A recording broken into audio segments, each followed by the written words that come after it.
Good morning. Thank you so much for joining us on ConsumerHallaTV News at 8 this morning, where we give you the latest update happening around. I am Iri Ayomikunle Ike. We'll begin the news at 8, talking about the federal government, as the federal government has approved about 10 billion naira as the appropriation budget for the Ministry of Marine and Blue Economy for the year 2026.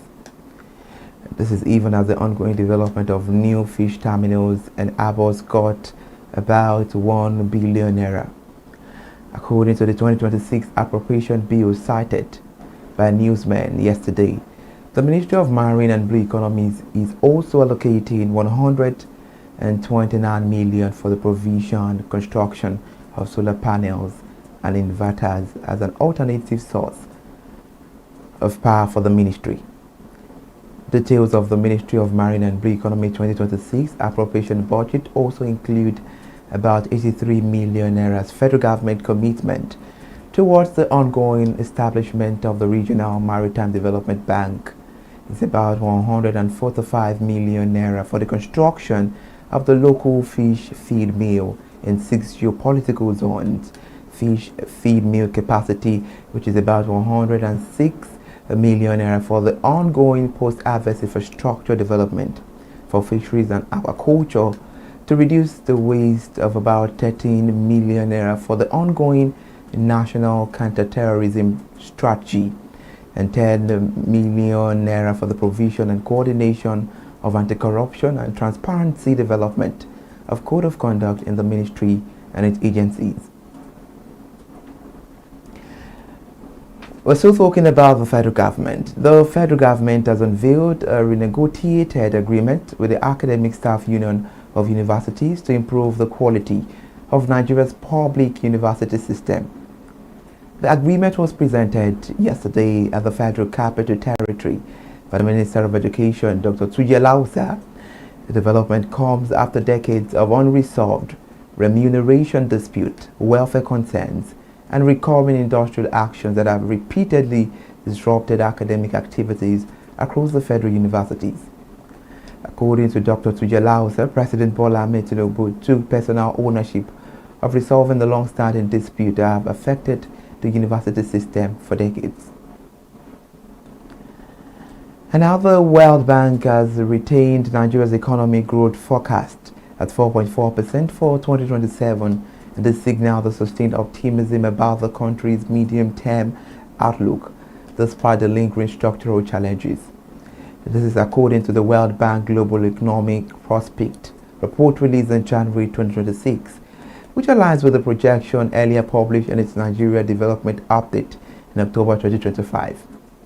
The Bretton Woods institution also upgraded Nigeria's 2026 growth, which estimates to about 4.4%, up from the 3.7% forecast that was contained in its June 2025 Global Economic Prospect Report, and this reflects the improving macroeconomic conditions. And the federal government starting the regulatory pressure on fuel suppliers and their wholesale customers in the downstream petroleum sector with the enforcement of the 0.5% levy and the wholesale price of petroleum product and natural gas, as provided in the recently published midstream and downstream petroleum operations regulations for 2025.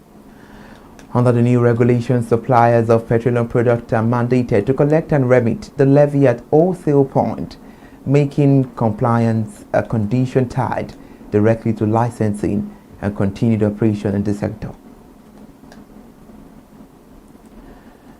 On education now, the federal government and the Academic Staff Union of Universities have unveiled a renegotiated agreement aimed at resolving the long-standing dispute in Nigeria's tertiary education sector. The 2025 agreement is a culmination of a negotiation process that began in 2017 to review the 2009 federal government ASU Pact, which was due for revision in 2012. Several committees set up under past administration chaired by Mr. Wali Babalaki, Munzali Chibrin, and Mimi Briggs failed to deliver a final agreement. Moreover, the breakthrough came under the current administration, which inaugurated the Yayali Ahmed-led Renegotiation Committee in October 2024, as an agreement was reached about 14 months later, focusing on the improved condition of service, funding, university autonomy, academic freedom, and broader reforms to reverse the sectoral advocacy, and also to curb the brain drain and reposition universities for national development.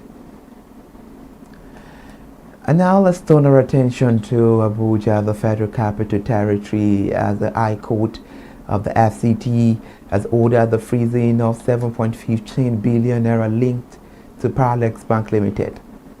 According to the court document, the ruling follows a suit filed by FHT Mega Express Limited over an alleged breach of trust and failure to honor a letters of credit agreement. Justice Awalawa Gumi granted the interim order directing the Central Bank of Nigeria to sequester the funds in an interest-yielding account pending the determination of a motion on notice schedule for January 15, 2026. The respondents in the case are Parallel Banks Limited, the CBN, and the Nigeria Deposit Insurance Corporation. Away from Abuja, the National Identity Management Commission and 9 other federal ministries, departments, and agencies are set to spend about 24 billion naira on the software-related projects this year. This is according to details from the federal government 2026 appropriation bill, while a total of 115 MDAs were budgeted for software acquisition for the year. And this 10 came top as the biggest spenders with allocations across identity management, education, mining, cybersecurity, health, finance, and immigration. However, each allocation also comes and concerns over the wastages and widespread abuse of IT procurement processes by MDAs. The Federal High Court in Lagos has refused the National Drug Law Enforcement Agency request to suspend the enforcement of its earlier order directing the unsealing of Frogs the nightclub in Victoria Island, Lagos State. And this is according to proceedings and rulings delivered by Justice Lewis Alagwa yesterday, following argument from relevant parties. The decision stems from a legal dispute arising from an NDLEA raid on the nightclub and subsequent attempts by the agency to secure interim for future of the premises. However, at the resumed hearing, counsel to the NDLEA B.S. Abdullah urged the court to grant a stay of execution of its ruling ordering the unsealing of the nightclub. He also informed the court that the agency had filed a 3-count criminal charge against the defendants bordering on conspiracy, possession of hard drugs, and unlawful allowing the premises to be used for a drug party. And now the Federal Ministry of Industry, Trade and Investment has revealed that the UK was the dominant source of new foreign investment into Nigeria in 2025, with roughly 65% of the capital inflow, underlining the renewed appeal of the country to international investors. The inflow followed the activation of the UK-Nigeria Enhanced Trade and Investment Partnership and a series of domestic reforms aimed at anchoring investor confidence.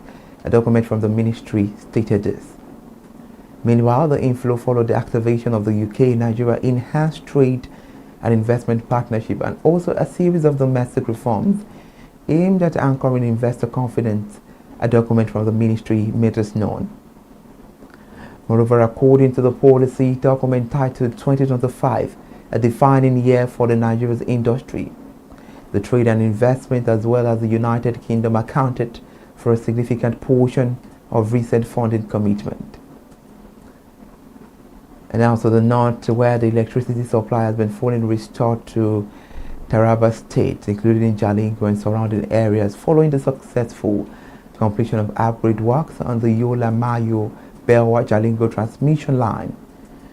In a statement released by the Transmission Company of Nigeria yesterday, the company said full power restoration was achieved about 7 p.m. on the 13th of January after completing all pre-commissioning tests and the mandatory stop period in line with the standard operational procedures. The planned outage, which began at 12:16 p.m. on the night of January, allowed contractors to carry out critical upgrade works on the transmission line. I appreciate you for joining us on the news this morning. I am Iri Ayomikunle Eke.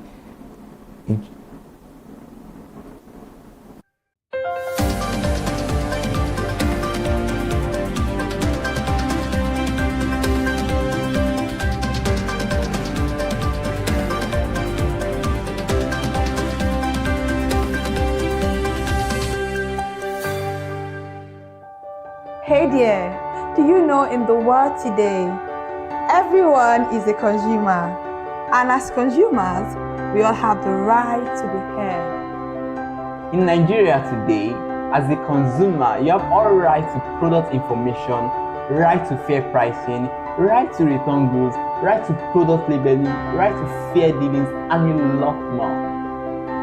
Well then, have you heard about the new media channel? ConsumerHallaTV. ConsumerHallaTV. ConsumerHallaTV. At ConsumerHallaTV, our goal is to inform and educate consumers in Nigeria with insightful news alongside development within the fast-paced world of consumers through well-researched, specialized, and analytical content. Our vision at ConsumerHallaTV is to create an engaging platform that provides right connections for meaningful brands in Nigeria, thus creating a more caring world for consumers where business thrive. And guess what? Our ConsumerHalla brand is the first consumer complaint resolution portal in Nigeria, powered by a 72-hour feedback mechanism. We offer consumer advocacy, informative talk shows, branding promotions, advertising, and lots more. Connect with us via our YouTube channel at ConsumerHallaTV. Follow us on our Facebook page, ConsumerHallaTV, our Instagram page, ConsumerHallaTV, and do well to subscribe to our YouTube channel. Subscription is free. ConsumerHallaTV. At ConsumerHallaTV, you deserve to be heard. At ConsumerHallaTV, you deserve to be heard. Hello consumers, you have the right to be heard, absolutely. So join us on the conversation, share your brand experience, where you tell us all your experiences about brands on the outer world via our YouTube channel every Wednesday from the hour of 4:20 to 5:20. You can watch us via our YouTube channel, ConsumerHallaTV, and subscription is free. Follow us on all our social media platforms, ConsumerHallaTV. Share your brand experience. It's about storytelling. It's about experiences. Hello consumers, you're welcome to another exciting episode of Consumer Voice on ConsumerHallaTV. I am Matilda Omenai. As you already know, Consumer Voice is a show where we'll be visiting different places in Lagos to check out people's preferences, hear what the consumers have to say about different leading brands that they make use of. Hello, it's your boy Iremofe Koforola, and you know what? They call me the AWUF General Overseer. Every day is a blessing and it is meant to be enjoyed maximally with AWUF packages that put a smile on our faces.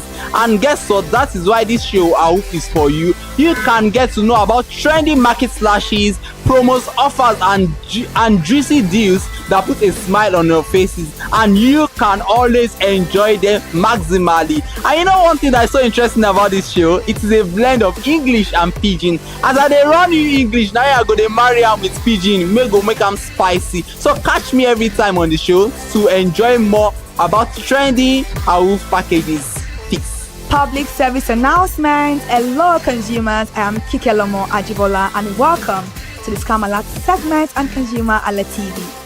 Scam Alert educates viewers about various scams affecting consumers. We learn tips on how to identify fraudulent activities and provide advice on protecting our personal information. We aim to raise awareness and empower viewers to avoid falling victim to scams. We cover various topics such as phishing, identity theft, fraudulent investment schemes, and many more. You want to catch up on how these scammers invade our lives? Join us every Tuesday by 12:30 p.m. for Scam Alert on our YouTube channel at ConsumerHallaTV. Subscription is absolutely free. And in case you're not following us across all our social media platforms, follow us on Instagram, Facebook, X, TikTok at ConsumerHallaTV.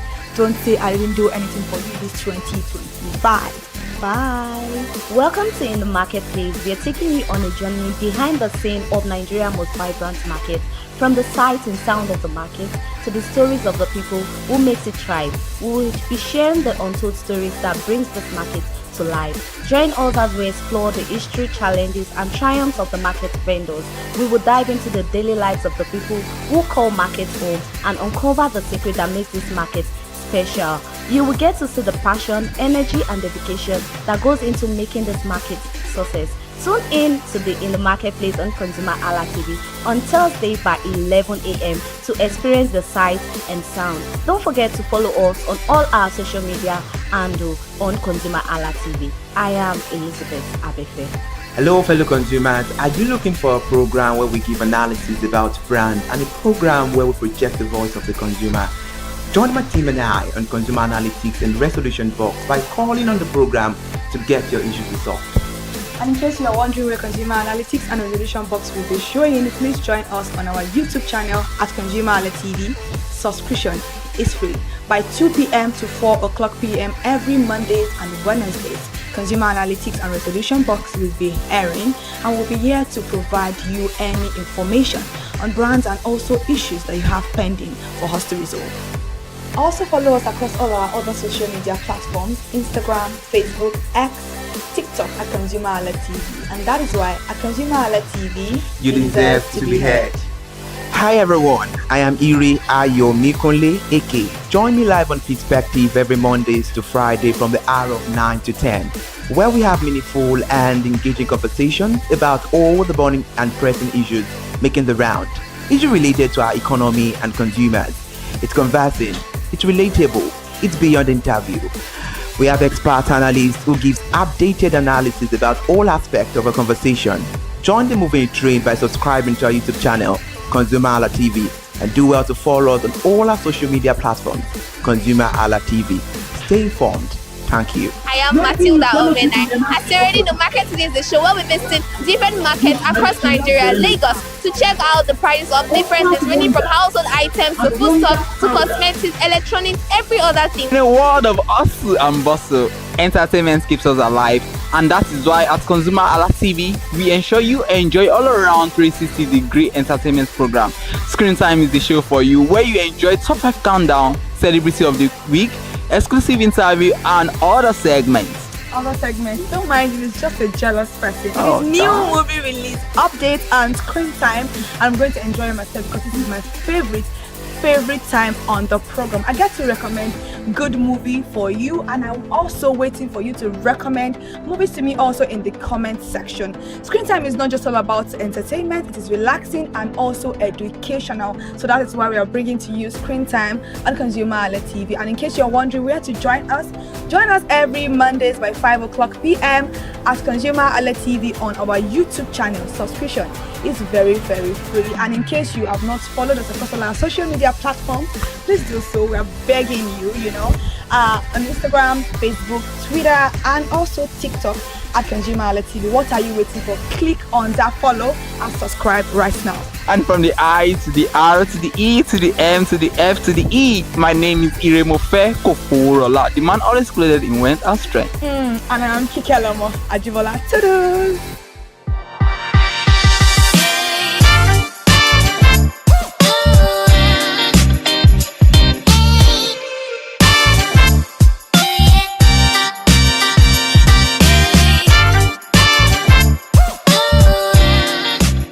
It's a beautiful day, and you know what that means. It is Market Today on ConsumerHalla TV. As we all know, Market Today is a show where we explore different markets for the prices and availability of different food items, products like gadgets, electronics, cosmetics, beauty products, and every other product that constitutes the consumer's daily buy. Today, we are back at Fagba Market to know what's going on with the new year, what's lesser in price, and what's higher in price, what brings profit, and what market does not really have much profit. My name is Uwoke Peace, and this is me today on Market Today on ConsumerHalla TV. Come with me, let's explore Market Today for today.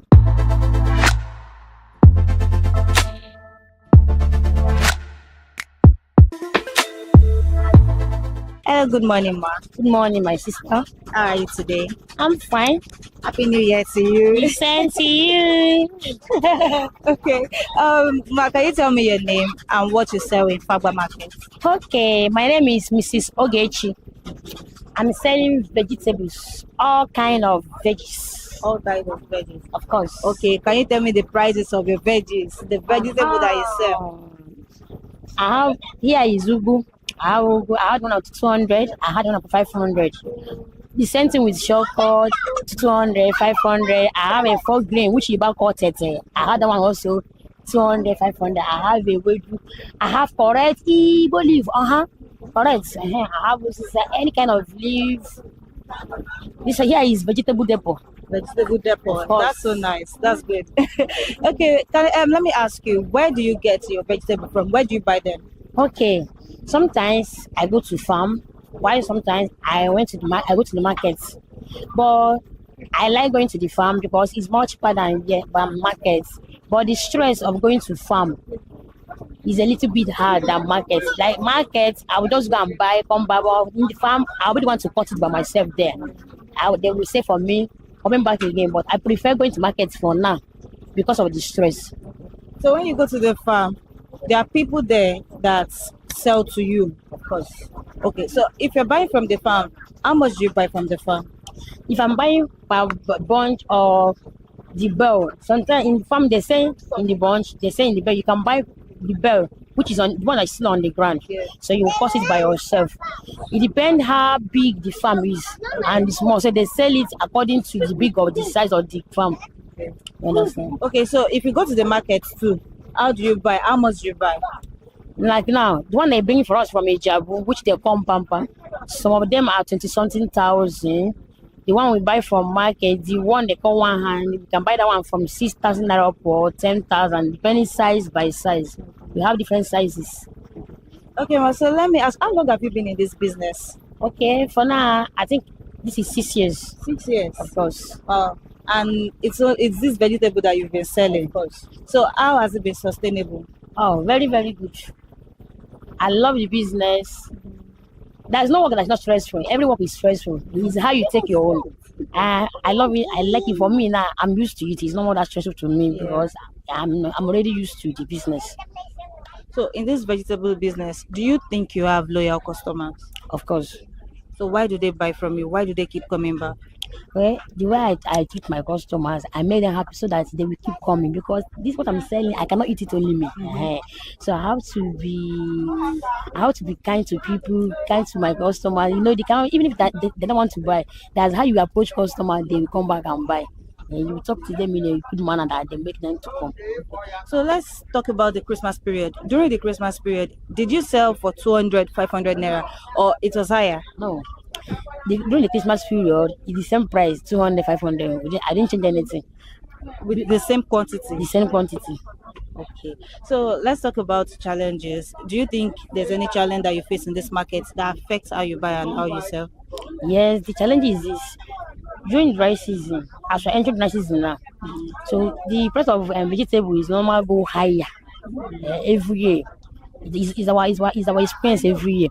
So the price you bought, maybe last time during the rainy period, I bought a one bumper 20,000. During dry season, it may go out 30,000 or 20 something. You understand?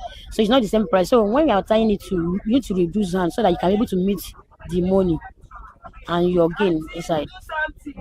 Okay, let's talk about the government and this market. If there's one thing that the government could do to help this market to make it better for you, to make it more convenient, what would you say?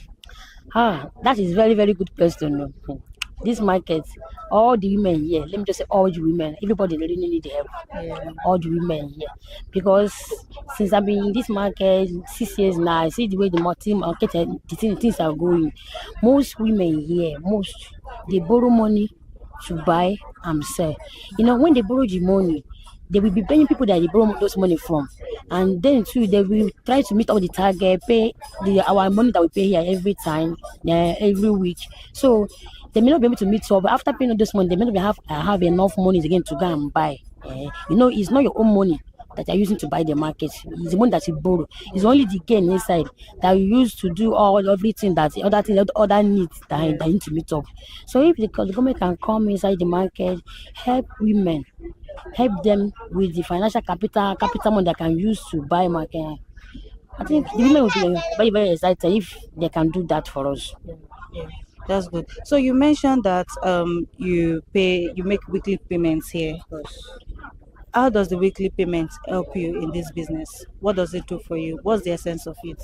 Okay, the weekly payment we pay here, we pay money for Loma. That one we pay that one every week. It's our agreement. So we pay every week. So we pay the market money. We are selling. We are paying for the space. So we pay money every Saturday. So if there's any other need in the market too, we do pay them also. Pay them also. Of course. Thank you so much for your time. All right. Thank you.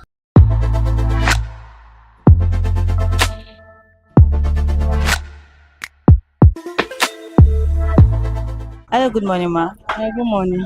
How are you today? I'm fine. So, ma, can you tell me your name and what you sell in Fagba Market? I'm Mrs. Ebe. I'm selling plantain. Mrs. Abel. Mrs. Ebe. Abel, okay. Mrs. Abel, how long have you been in this market? Like 10 years or 11 years. Okay, so since this is the first time I'm seeing you this year, Happy New Year. I wish you the same. Okay, you've been in this market for 10 years, 10 years. or 11 years. Wow, that's so long. And how has the business been for you? I'm thank God though, because some people they do this thing, they no fit meet up. Some people don't leave this man, but I still thank God for today. I still be so I thank God. So where do you buy your plantains from? I buy it for Idioro market after Oshodi. After Oshodi. Okay, can you walk me through the process of you buying the plantain? When you go to the market, do you have a specific supplier or you just buy from anyone that's selling at that moment? And how much do you buy them? And the 2 days and are different coach to coach. Okay. The thing no dey right. You see first set, second set, not be the same price. So if you price here, if you see say the thing no favor you, and leave it and go another place. Because sometimes if I will price like 3 places before I buy it. Because you call 1 dozen, either 150, 120, 1,000. Matter I will start am from 40,000. If I no gree, if I see say I use I cut it, I no see my own profits, I will leave it. I will go another place. But the season of the plantain, but we don't know the season of plantain now. Because before by now, plantain for everywhere, but the price go dey different. But now no season difference. Last month now be the difference wey dey. Okay. So how much do you sell them now? I will sell it 2,000 naira, 3,000 naira. A bunch? No, not be bunch. Okay. Shady, but bunch you see 7,000, 5,000 naira. 7,000, 5,000 naira. But shade one 2,000, 3,000. So when you go to the Euro market to buy this the plantain, this item, do you buy in bag or in basket? No, not be bag. Na dozen. Okay. Na dozen is shade down. After dozen coach or hip, but I will buy it a dozen. Because na that one I need to pay me. Because that hip, they put pieces under. Even that bag itself, na black market. Sometimes I break one or the Yoruba call an olugomo. They put her inside. By the time they no go allow you to open it. By the time we reach house, we see say na sausage. And person wey they do elbow na in the fit or plantain cheese for shade like this, no fit. Okay, thank you, ma'am. So, do you think you have customers, loyal customers, people that will always buy from you no matter what? I have customers. They always buy from me. They always buy from you. Yes. And why do they always buy from you? And they like it, and the plantain, my plantain are Benin plantain. So no be white because Yoruba plantain dey, Benin one day, Bayelsa one day, but that Benin plantain they always red. So they always come to me. The matter order is small, no, so they go complain it's small. I'll see people they see by it. So, ma, let's come back to this market. Is there any challenge that you face in this market that affects how you buy and how you sell to your customers? No, I don't see challenge now. Only I cut that place. So after that one, I don't see any challenge. Oh, all right, ma. Okay, so if you could tell the government one thing that will make this market better for you, what would you say? See, the two days I say, what I want to tell government, we need help because like our market, some people no have enough money to start the business. You see, say the inside the day empty. Yeah. No money. Some don't borrow loan. It's got the loan even too much. Some borrow from online, but the loan too much. So the thing they affect it. If you say the government can help market people, Yeah. so other the loan fee small before even better all this online loan. Maybe borrow 20,000 at the end of the day, no take time. The 20,000 will turn to 50,000 naira. So that's in the affect some people, especially business market people. So I beg government other they can help market people. Okay, now let's talk about last year, December. During the Christmas period, did you sell the plantains for 2,000 naira, the same amount you are selling now, or was it a little bit higher? And the 2 days I say now the same that 2,000 I see the shade. But the difference with days I say as they just start new year now, price don't they high. Because I buy, they always buy 35, 40. But if I go market yesterday, I buy those 50,000 naira. So I will reduce them, but I'll say they sell it 2,000 naira. Because they don't know say 2,000 naira, 3,000 naira. They do always buy from my hand. So I reduce them, but I say shade down to 2,000. So you reduce the quantity. I reduce. Okay. All right. Thank you, ma, for your time. Thank God.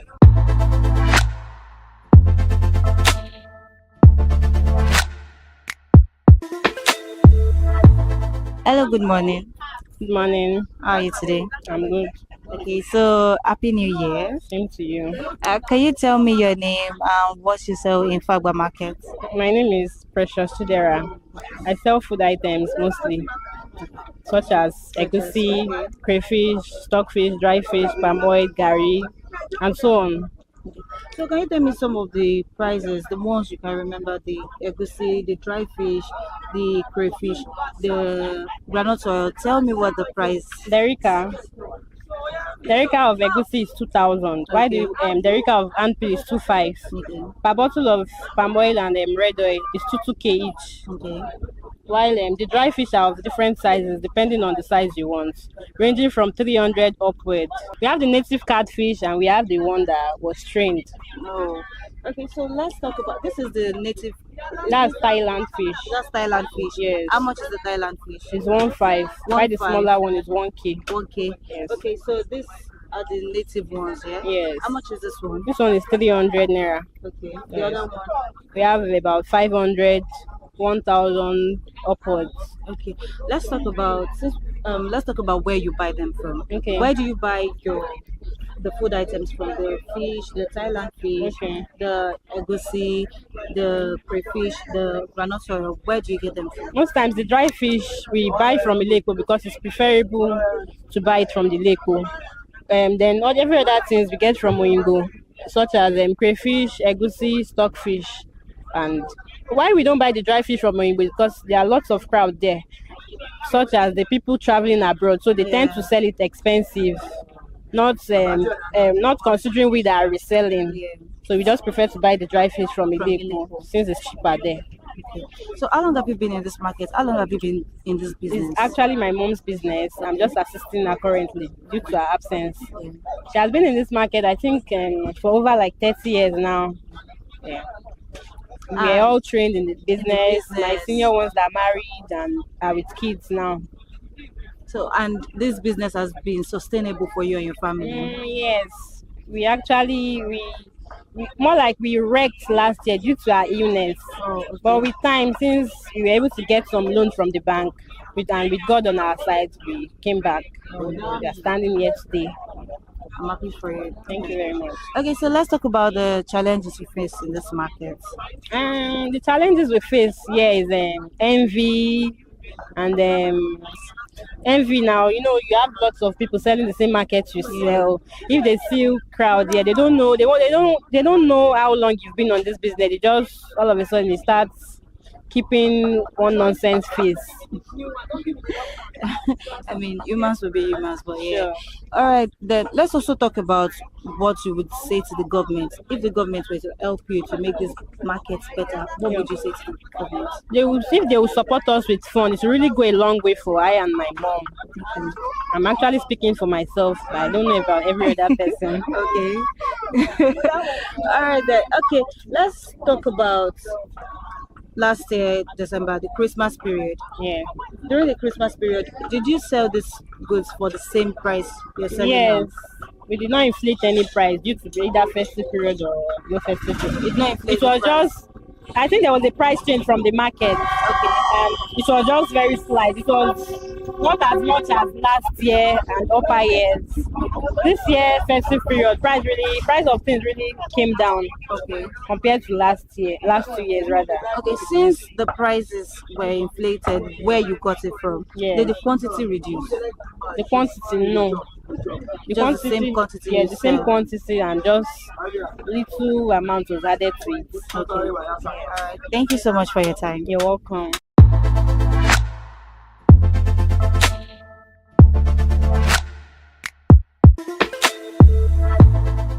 Hey, good morning, ma. Good morning. How are you today? I'm fine, thank you. okay. Ma, can you tell me your name and what you sell in Fagba Market? My name is Misola Akinshola. I sell food stuff and frozen food. Food stuff and Frozen food, yeah. So let's talk about the food stuff first. Okay.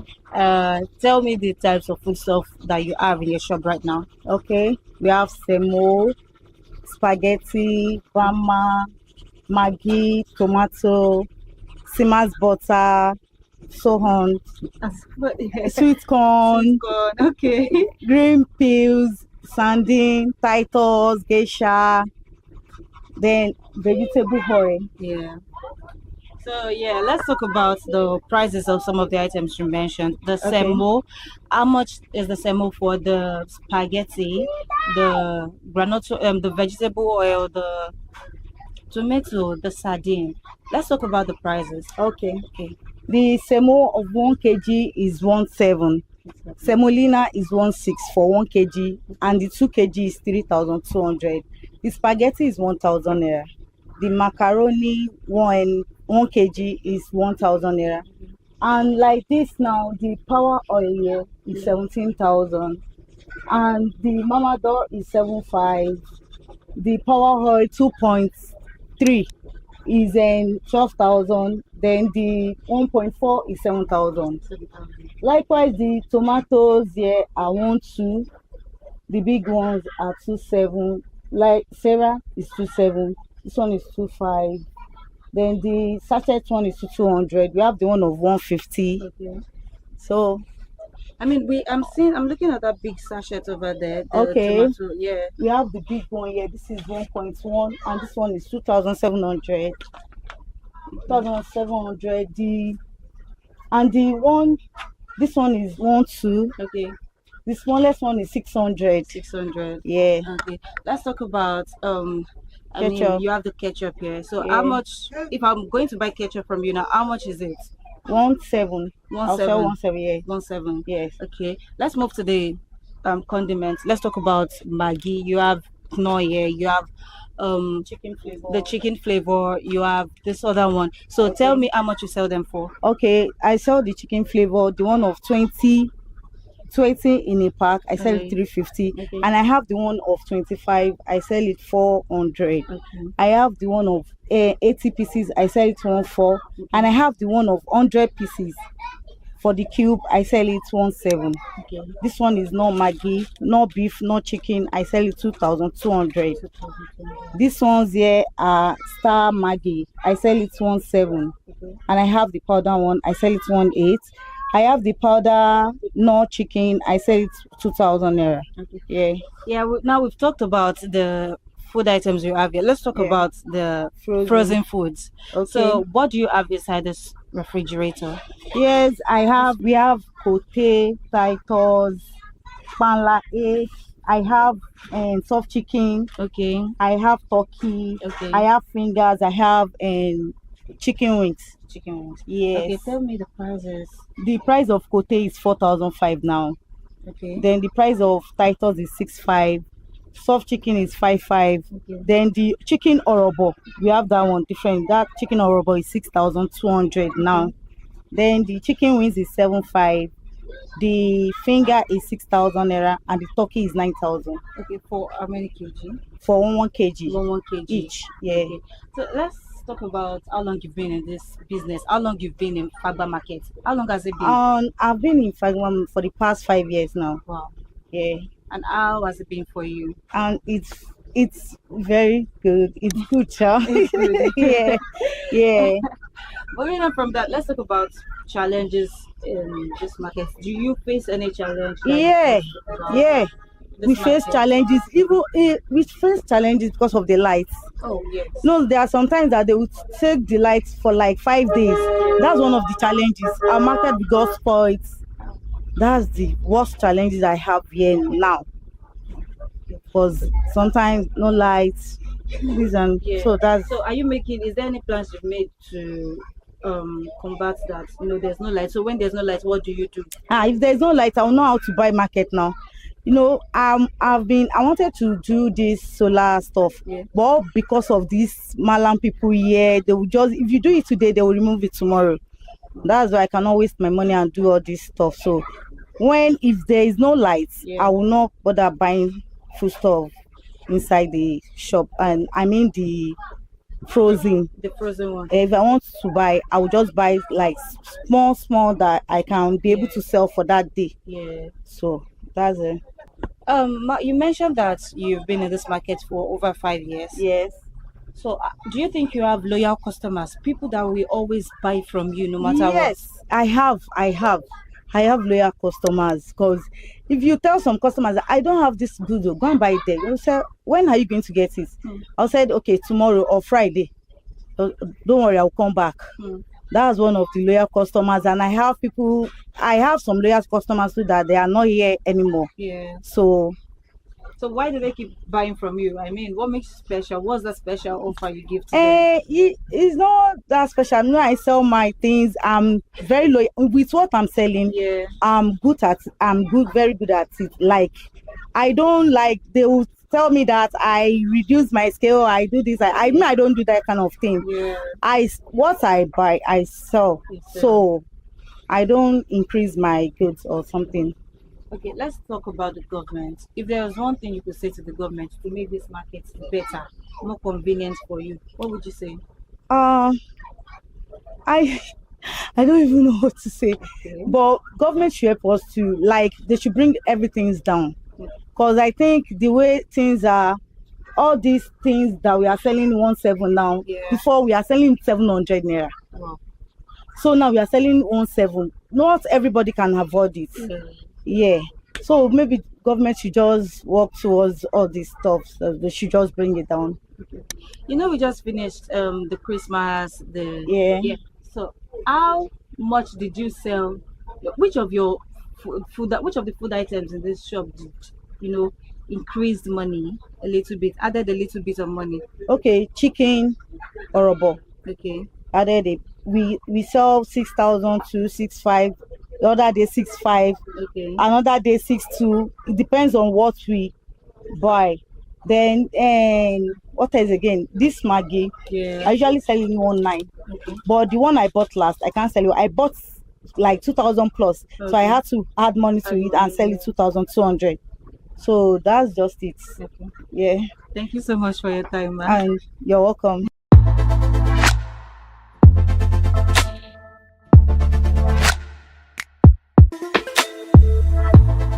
Hello, good morning. Madam, good morning. How are you? I'm fine. Okay. So can you tell me your name and what you sell in Fagba market? My name Mohammed. Okay. What do you sell in this market? Now pepper, tomato, onions, everything they sell. Everything they sell. Yeah. Okay. So Mohammed, tell me how much you sell tomato for. Tomato they sell before they sell 1,500. Now don't come on money. They sell 700, 400. 700, 400. Yeah. So for this one? This one 500. This one 500. Yeah, they sell 400. Okay. down to tatashe 500, bawa 500, onions 500, pepper 500. 500. So if I want to buy paint now, Yeah. let's assume I want to buy paint. Yeah. How much do you sell paint? Paint they sell them 5,000, 4,000. 5,000, 4,000. Yeah. Okay. Mohammed, let's talk about when you started this business. When did you start this business in this market? I don't think. You don't see? Yes. So maybe 10 years, 5 years, 3 Yes, years. I don't pass 10 years. Wow. That time where the market start. As it did.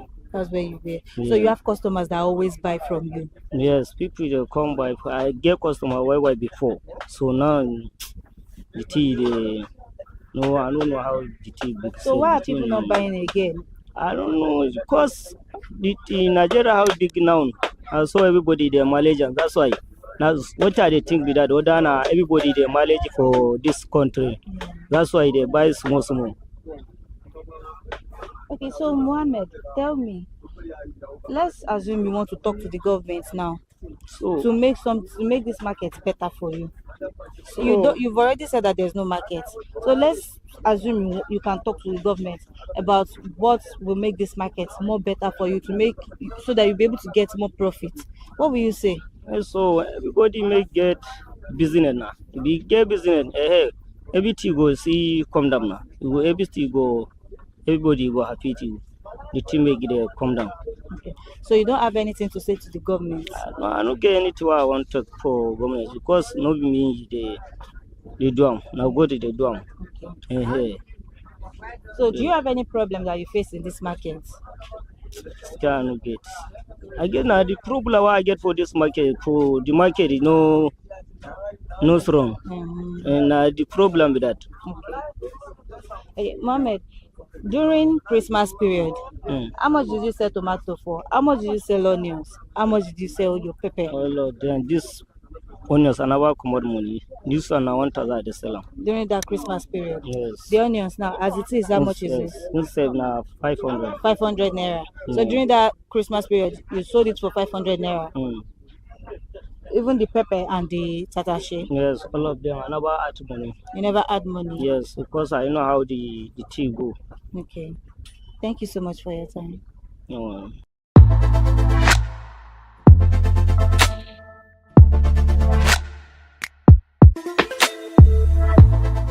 It's a mini market, but it is just like every other market that tends to your daily buy. Today we have explored Fagba Market and we have seen that you can get whatever food item you want based on the availability, your budget and the quantity. My name is Nweke Peace and it is not yet over, but until the next time, you can catch us on ConsumerHallaTV on TikTok, Instagram, Twitter and Facebook. Until the next episode, bye for now.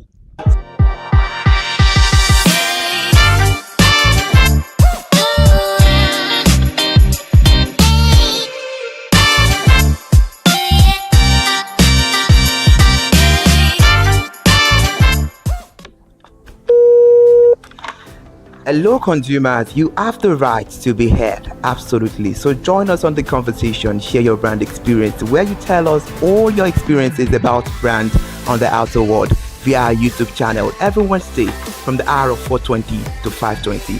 You can watch us via our YouTube channel, ConsumerHallaTV, and subscription is free. Follow us on all our social media platforms, ConsumerHallaTV. Share your brand experience. It's about storytelling. It's about experiences.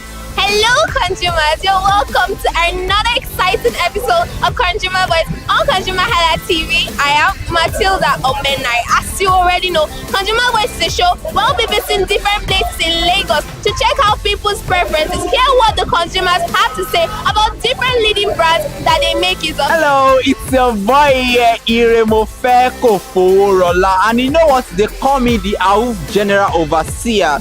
Every day is a blessing and it is meant to be enjoyed maximally with AUF packages that put a smile on our faces.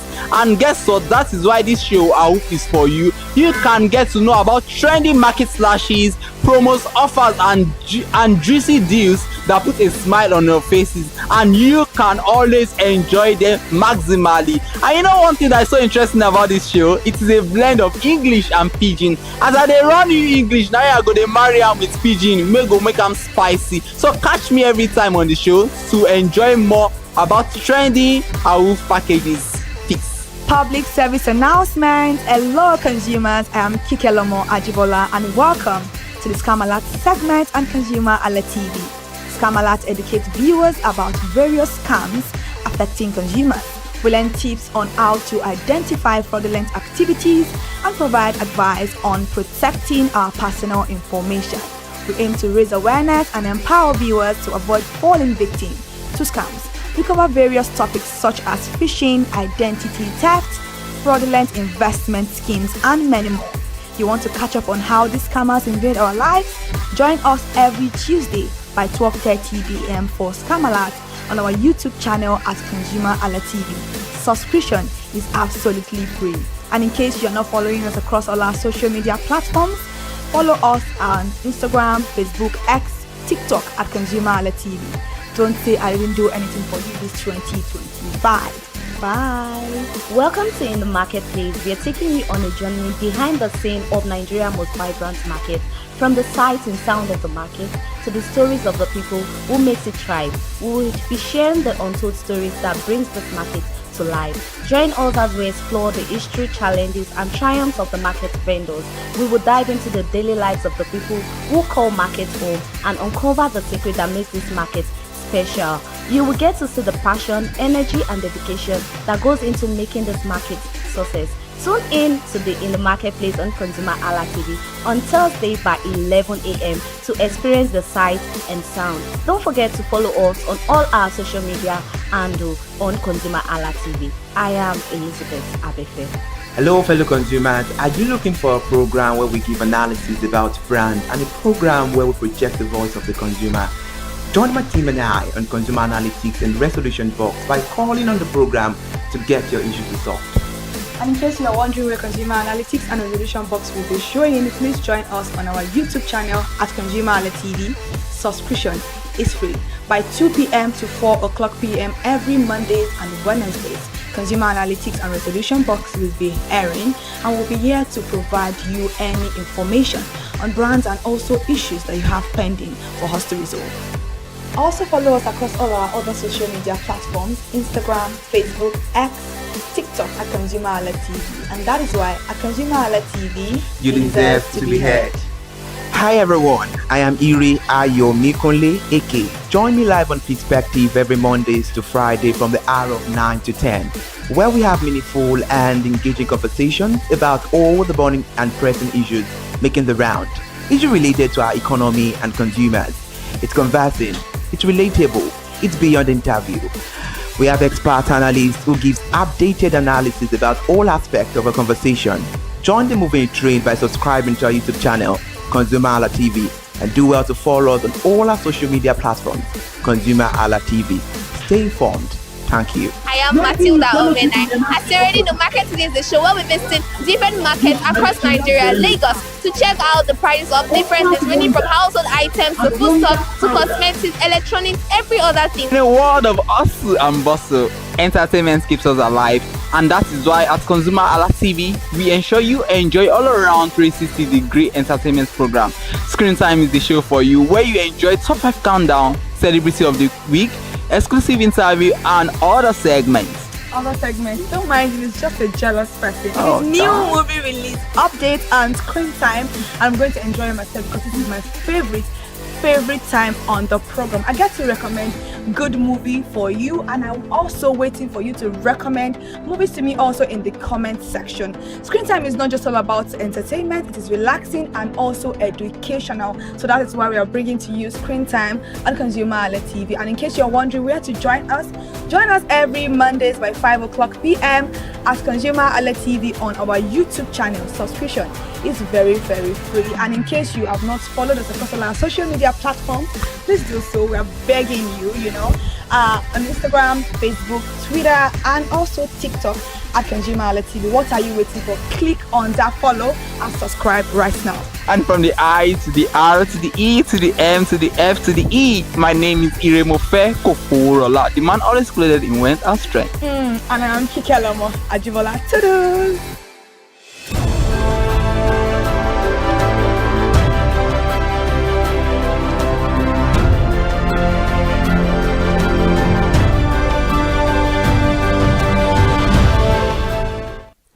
Good morning, Nigeria. Thank you so much for joining us on Perspective, the breakfast show on ConsumerHalla TV, where we talk about all pressing and burning issues making the rounds. I am Ire Ayo Mikule Eke, and today will be quite special because I'm not the only one on the conversation this morning. Kike, good morning. Good morning. All right. Now, thank you so much for joining us on the conversation. Happy New Month. Happy New Month. All right. Actually. Okay. I'm sure you're ready for the conversation. I am. This Okay. is my first time on Perspective. All right. So Good let's then. go. Let's kickstart. On today's edition of Perspective, we'll be met to decal a bit because we'll be looking into the crucial role of a medical laboratory scientist in the fight against the antimicrobial resistance. And the medical laboratory scientists are key players in fighting antimicrobial resistance, AMR, I beg your pardon. They use tests like microscopy, culture, and the susceptibility to test the identify pathogens, which are the bacterium, virus, or other microorganisms that can cause disease, and also to guide treatment and track the resistance patterns. This helps preserve the antibiotic effectiveness and protect the public health.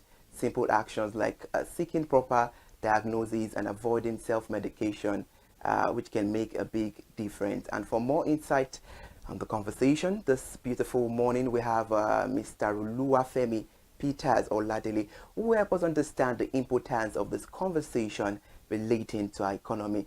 It's a pleasure to have you, Mr. Peters. Thank you so much for joining us on the conversation. Thank you so much for having me. All right, then you look dap. Thank you. All right, are you ready for the conversation? Definitely. All right, good. Now let's get into it. What are the most common misconceptions about AMR, and how can we address them in Nigeria? So the biggest one would be the common knowledge which we are driven by at the start of the word, which is that every ailment, every sickness is malaria or typhoid. Yeah. So this belief has driven us to everyone being physicians of their own. You'll see a mother who sees a child, I have a headache, I feel hot, and just runs to the chemist, yeah. to not even the pharmacy. The chemist, that we call in Nigeria. A chemist, just a roadside shop to get Medication. anti-malaria, antibiotics, to just get them treated. And once they feel that, okay, this person, the fever has broken, no more headache, they stop the medication. And according to World Health Organization, it is funny to say that wellness is, or well-being is not just absence of disease.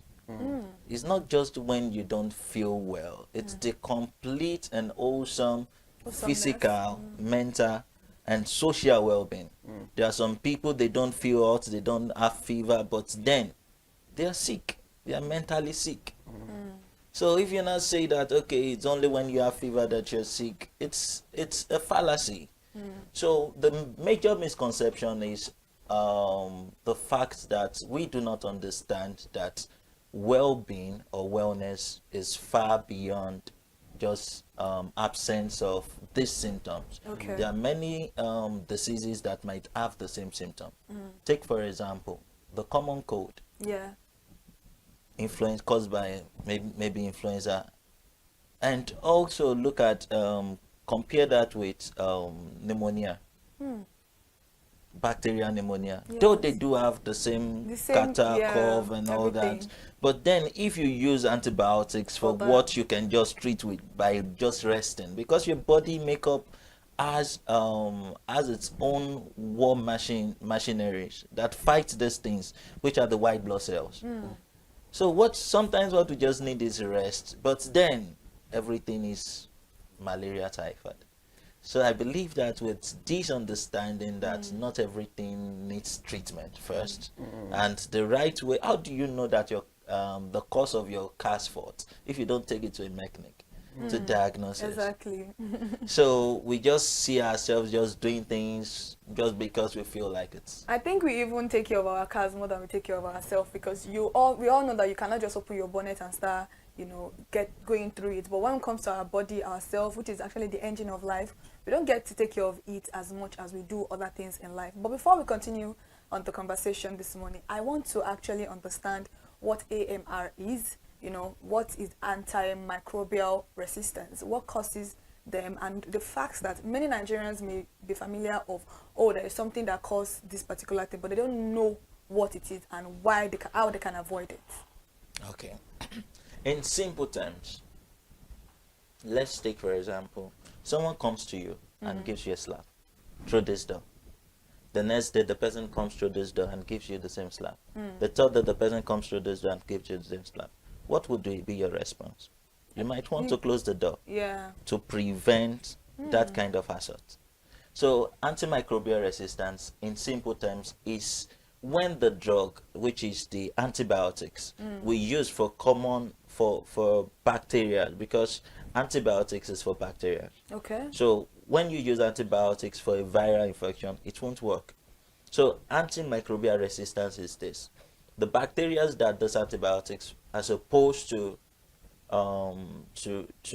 kill, they grow resistant. They create some kind of shell wall against the antibiotics that is being used. Okay. So that is the simple concept of what antimicrobial resistance is.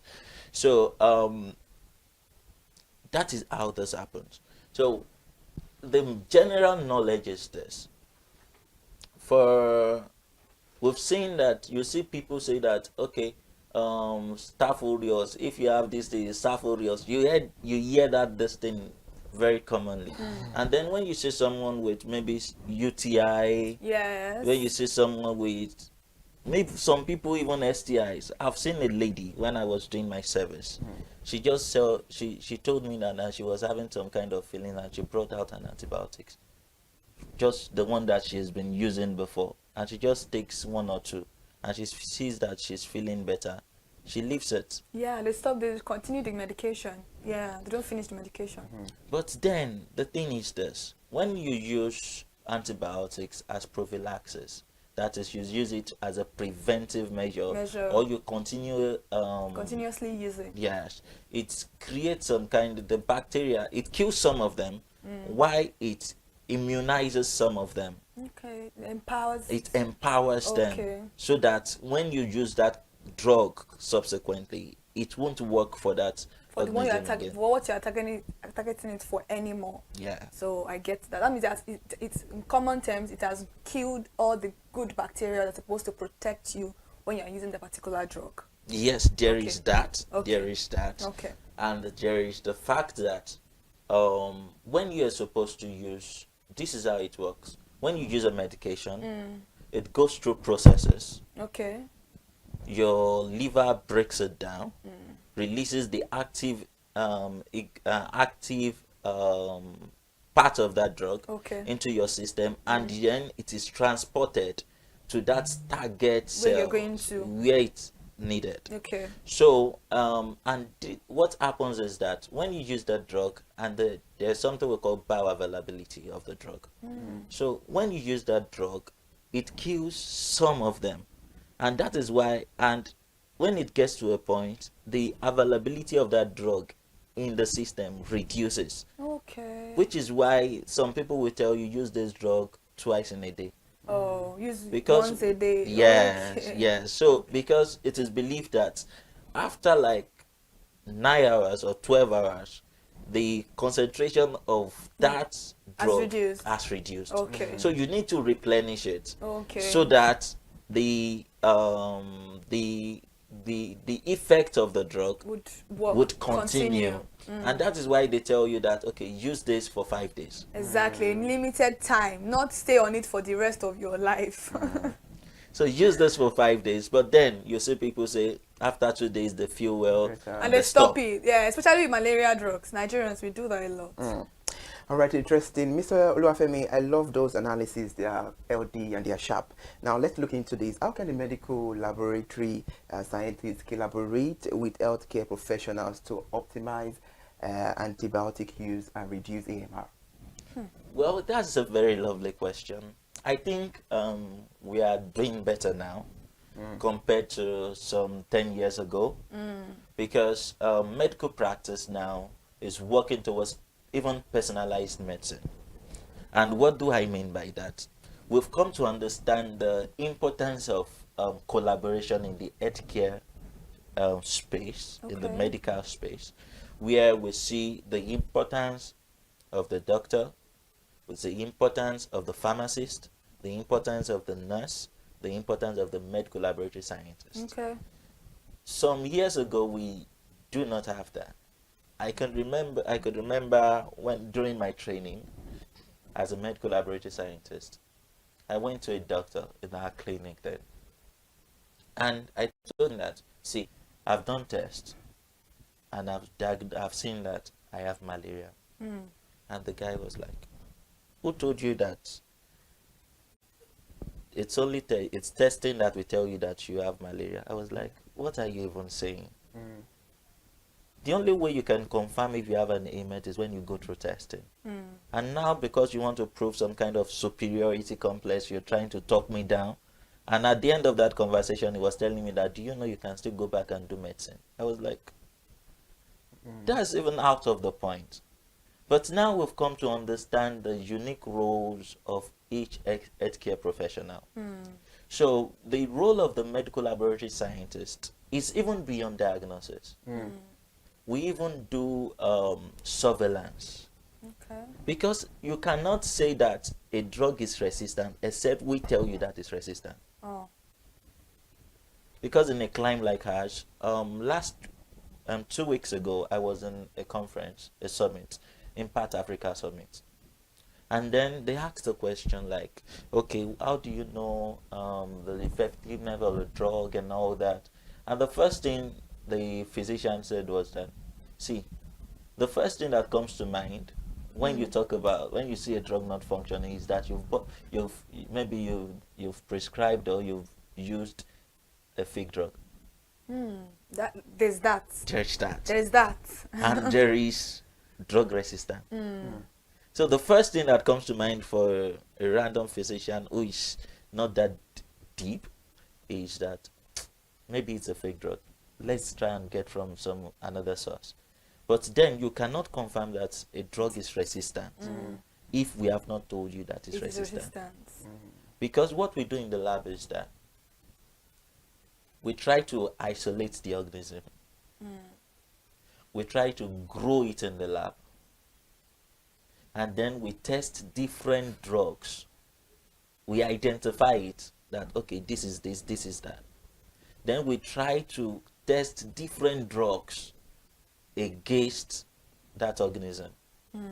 And then we now track the one that is effective, the one that is not effective. We call it resistant drugs, and we now detect the ones that are sensitive. So you're saying that it's not only antibiotics that can be resistant to somebody. No.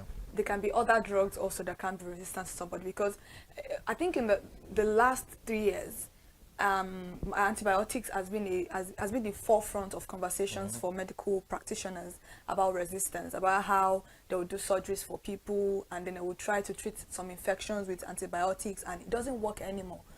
All because of the fact that the people, Nigerians, we tend to use a lot of antibiotics. I don't know who is prescribing it for us, but any little thing we're going to, just like a UTI you mentioned, most ladies will tell you, I'll use Flagyl 400 and then I'm good to go. You didn't go to the hospital to know whether you can use it. You didn't even know whether you can take injection for it, because a lot of people think infection is stereotype alone to sexually transmitted disease. Whereas you can get UTI as a lady in a different form, but they don't know. Maybe they are shy to talk about that with their doctors. Maybe they don't want to be judged, because most of them will be like, why would I go to the hospital to go and tell a male doctor or a female doctor that I have? They'll be like, oh, maybe I am loose. You know, those are conversations that medical practitioners need to actually have with different people. They need to bring out this awareness that there's some illness that is not even associated to STI, but many people don't know that. You know, we are, according to maybe research or statistics, is common for women to actually have infection. Maybe because of where you are using your toilet, maybe the water you are using. You know, the first time I got a UTI infection, it was the water in where I served in Ibadan. It was a well water that I used, and I noticed it, and I'm like, I've never, you know, something that I've never noticed that before. I've never had a change in my body like that. So I called my father. You know, I called my father, like, Dad, this is like, okay, go to the hospital. Somebody told me, a friend of mine told me to use flagyl 400. I've never heard that flagyl has 400 milligrams. I only know the flagyl, and that flagyl that we even use for stopping poo, it's not even a right medication for stopping poo. So I don't use it anymore.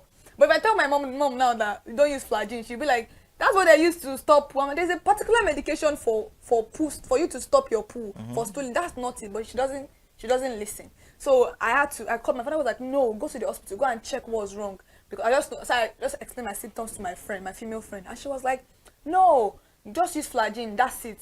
So maybe she has gotten it a lot of time, because that was the first time I was getting it. So I had to go to the hospital, and when I got, they were like, oh, buy a grapefruit or a grape wine, make sure you finish the whole bottle, and just come for 2 days medication, 2 days injection. And I went, and in that 2 days that was, and when I told her, I was like, are you sure it's gone? Because I treat mine sometimes for like 2 weeks. And I'm like, you can see the difference of someone that went to the hospital. And the doctor even explained to me that sometimes if you take a lot of grape, or what they call it, this grape juice, it tends to help your bladder release more, because you are forcing your pee, it's not coming out. But then your bladder is full, but because of the fact that you have a little bit of obstruction, that is the reason why. So just make sure you always take grape fruit, or I can't remember the name of but it tastes like grape. But I remember I took that Eva wine or something, that red one. That's what he recommended for. And I don't think he even gave me any medication.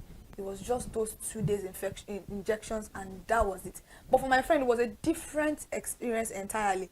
So it could be that for her now, maybe she's already getting that resistance that you are talking about. But how can you be on that flagyl is very bitter. So I don't know how you're using it for a whole, and she's telling me 1 in the morning, 1 in the night. So you're telling me I'm going to use like 3 sachet for like, because I'm treating something. No, that's not going to work for it. So that's why I'm very particular. But it's not now just about antibiotics. There are also other medications that you can actually develop resistance for.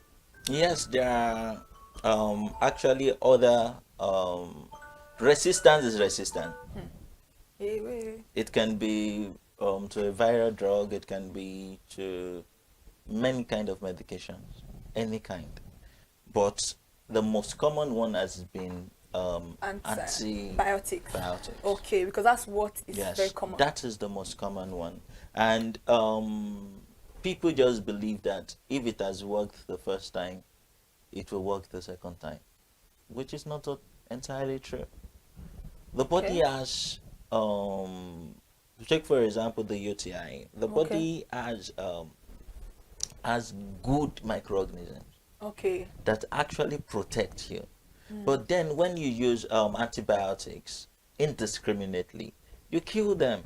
Those are the good bacteria I was talking about. Yeah. So you kill them, and then you allow for these bad microorganisms to be playing ball. All right, interesting. Mr. Olafemi, while making your analysis the other time, you made mention of the role of the laboratory, and you made mention of surveillance. Now, let me ask you, can you please elaborate on the role of surveillance in tracking resistant patterns and informing public health policies? So, like I said the other time, we've had a lot of policies around antimicrobial resistance, which has helped also in preserving and protecting higher burden on our healthcare system. Because currently, you will talk about brain drain.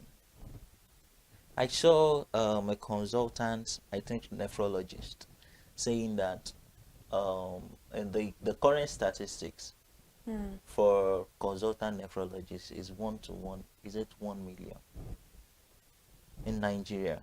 Now imagine a situation whereby, and what happens when antimicrobial resistance occurs and we do not track it down now, is that it increased hospitalization rate. People will keep on coming back and coming back and coming back to treat the same thing. And it increases the burden on our healthcare system. The same time a doctor would used to attend to like other people, it will keep on using it to attend to same persons. So we see that, and then we've had the role of the medical laboratory scientist to help the physician track down and know how to make their treatments more effective. So, like I said the other time, you cannot know if a drug is resistant if we do not tell you that it's resistant. We are the ones that know the pattern. We see it from the lab that, okay, after a while, and that is the reason for data.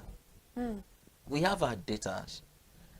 So we see it from pattern that, okay, over a while, and for example, we have MRSA, which is the methicillin resistant Staphylococcus aureus, which is being tracked right now. That is the role of a medical laboratory scientist. So we see the pattern, we see the drugs that are being resistant to these things, and then we alert the policymakers that, see, these are the drugs that we've seen over time that is becoming resistant to this class of organisms. So it involves and it informs them of the kind of policies that can be taken to prevent these things. So in the National Action Plan it took effect from last year 2024 to 2028, over a 4 years period. There is the antimicrobial stewardship, which is a policy that promotes the prudent use of antibiotics in both human and animal. Do you know, shockingly, that one of the major contributors for drug resistance, this particular question, is from animal? I wanted to ask you about agriculture, livestock.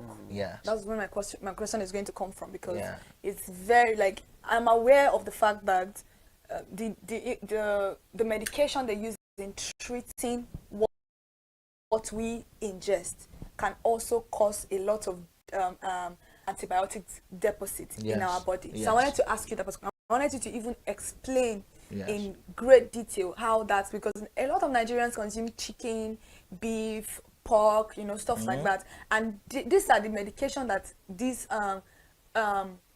what will I say? The owners of this poultry, they don't even have the knowledge. It's not as they have a veterinary doctor that is taking care of their livestock. They just, maybe, let me just put antibiotics, let me grind it into the water they are drinking, let me do that, and then they are feeding these things, and for us consuming it also is depositing in our body. I wanted you to explain that for me. Those are one of the questions that I wanted to ask you. Okay, so you see, we in this our country, we are used to, we believe so much in knowledge that we don't have. Some of us, we've turned ourselves to doctors, we've turned ourselves to veterinary doctors, we've turned ourselves to mechanics, we've turned ourselves to talk about anything. Talk about trades. So, and this is creating more harm than good. It is very right that antibiotic deposit comes from this livestock that we eat. consume. Yeah. Talk about cows, chickens, and all that. So sometimes the antibiotics being used for this treatment in these poultries, sometimes they are used for prophylaxis. That means they don't see anything happening to those chicken or those birds or those. Just before anything happens. Yeah, they do it every morning. That. And that puts the drug deposit in the meat that is produced from this livestock. So no matter the cooking that you cook is still going to be there. It's still going to be there. It's not an organism that dies by maybe you eat them, you subject them to high temperatures and all that. No, that doesn't happen. So that means this particular drug doesn't have any effect, like negatively, because if they are giving it does. So no, I'm talking about the livestock, not us. Yeah, okay. It does have a very, very bad effect on us, because that's what I'm talking about right now. I'm talking about the livestock because I'm wondering how an animal will be taking this thing, and then we, the last consumers of this thing, are going to be the ones suffering from it. So that means maybe it doesn't have any effect on the animals, or what? Why exactly are they giving the animals those things? Drug resistance to happen in animals. Okay. It does. Okay. It does. Okay. And what happens is that when we now consume this produce, we take these, we call them superbugs, because they've been exposed to these drugs over time, and they've built immunities against them. And that is one. And we have zoonotic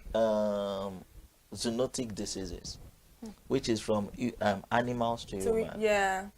So as it affects them, it affects us too. Okay. And that is where the role of policies come in. That is where it comes in. All right, interesting. I know you're enjoying yourself on the conversation this morning on Perspective. We're discussing the crucial role of medical laboratory scientists in the fight of antimicrobial resistance, and we have Mr. Oluwafemi Peters Oladele on the conversation. Let's go on a short break. When we come back, we dissect and ponder better on this issue. We'll be right back. Thank you so much for staying with us. Please sip your coffee. We'll be right back.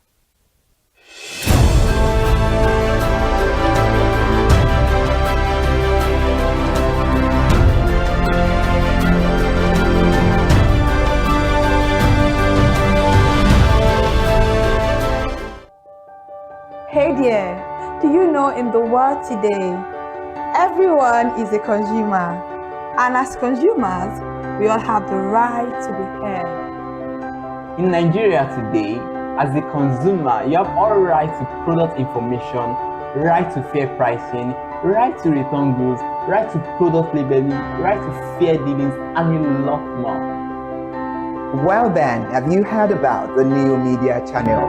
ConsumerHallaTV. ConsumerHallaTV. ConsumerHallaTV.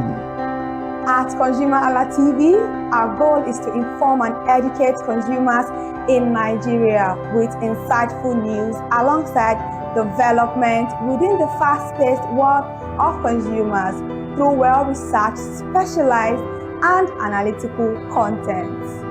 Our vision at ConsumerHallaTV is to create an engaging platform that provides right connections for meaningful brands in Nigeria, thus creating a more caring world for consumers where business thrive. And guess what? Our ConsumerHalla brand is the first consumer complaint resolution portal in Nigeria, powered by a 72-hour feedback mechanism. We offer consumer advocacy, informative talk shows, branding promotions, advertising, and lots more. Connect with us via our YouTube channel at ConsumerHallaTV. Follow us on our Facebook page, ConsumerHallaTV, our Instagram page, ConsumerHallaTV, and do well to subscribe to our YouTube channel. Subscription is free. ConsumerHallaTV. At ConsumerHallaTV, you deserve to be heard. At ConsumerHallaTV, you deserve to be heard.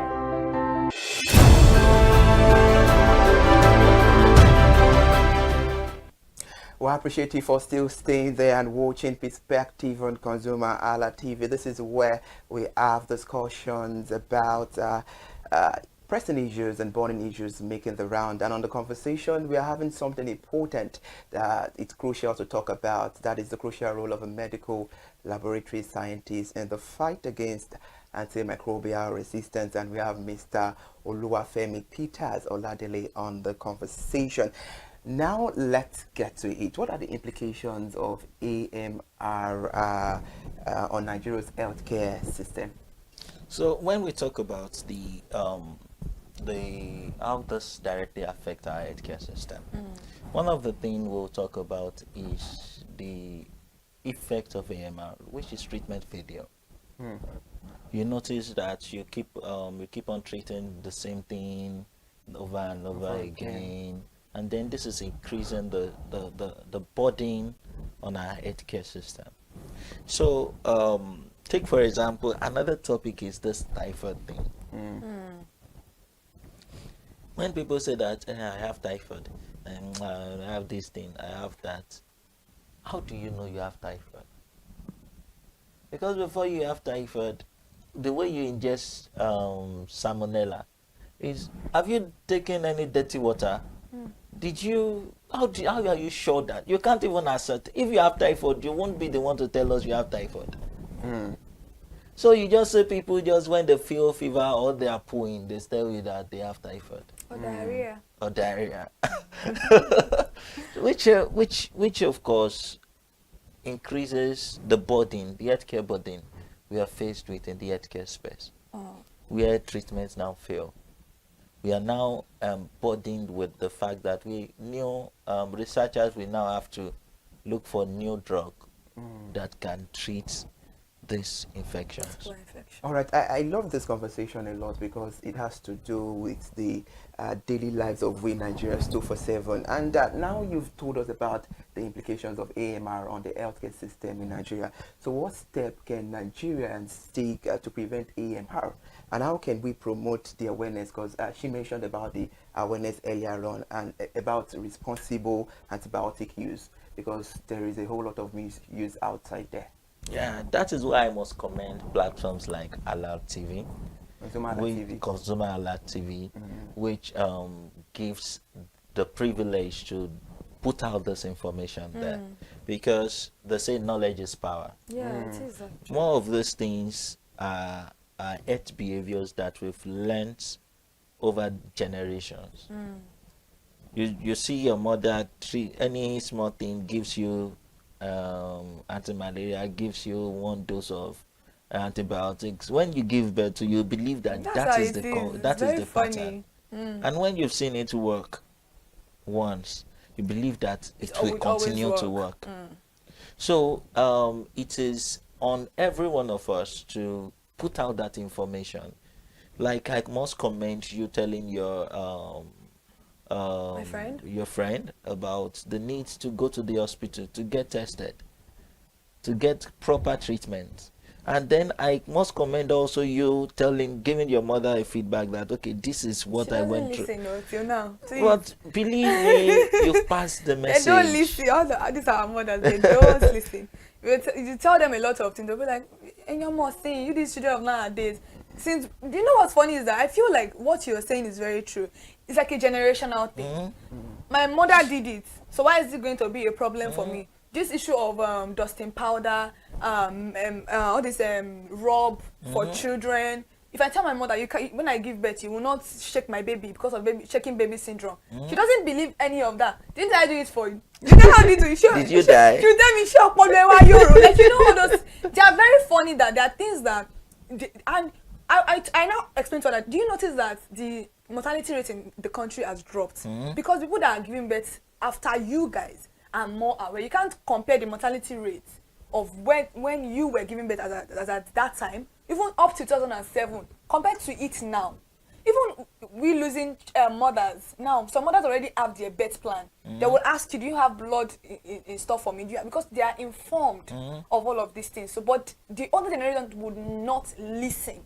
They would not listen to you because we have that issue.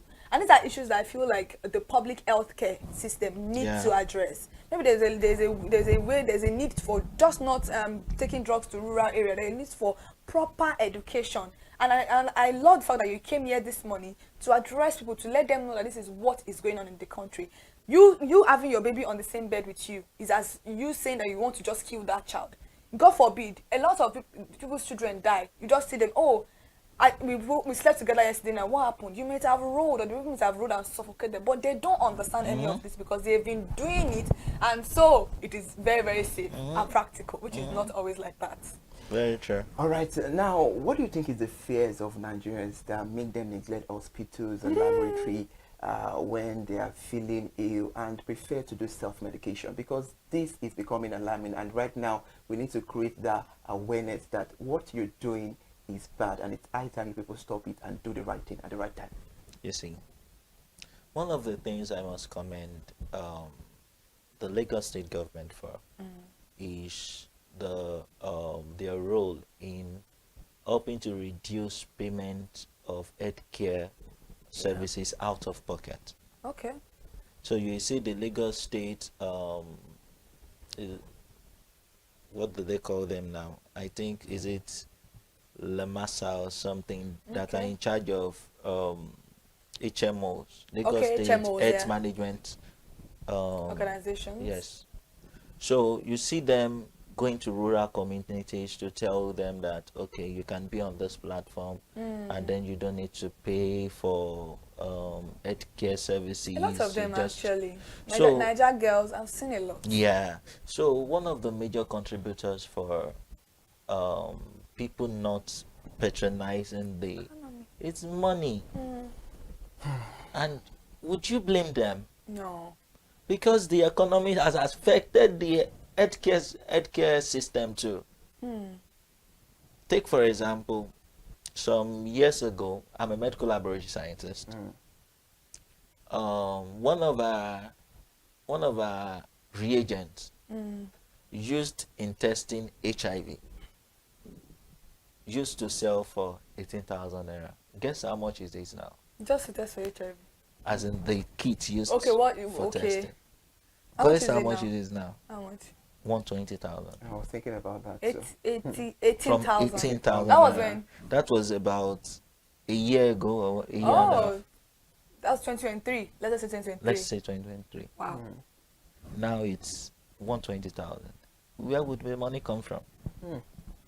People will pay. So one of the major reasons why people don't use healthcare facilities is because of money. And then the solution to that is we should encourage our people to be on HMO platforms. So it's not only because many people think HMO is just for office people, 9 to 5. No. So it's not just for office people. No, it's not. It's not. It's Mm. not. With the policy in Lagos State that every worker must be on HMO HMO. If you are employing more than 5 staff, you must place them on HMO. So Ilera Eco is also like an HMO. Yes. Because I know that Ilera Eco, I think it's for elderly. Is it just for elderly people? It's just No, for it's for everybody. Okay, okay. That one is for reducing Yeah. the money. But it only works for public hospitals, right? Yes. Okay.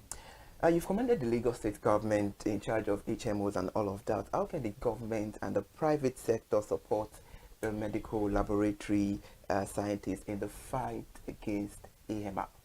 Okay, one of the things that we can do, and we that will help the system, is for research and development. Okay. Because when this occurs, new drugs must be discovered,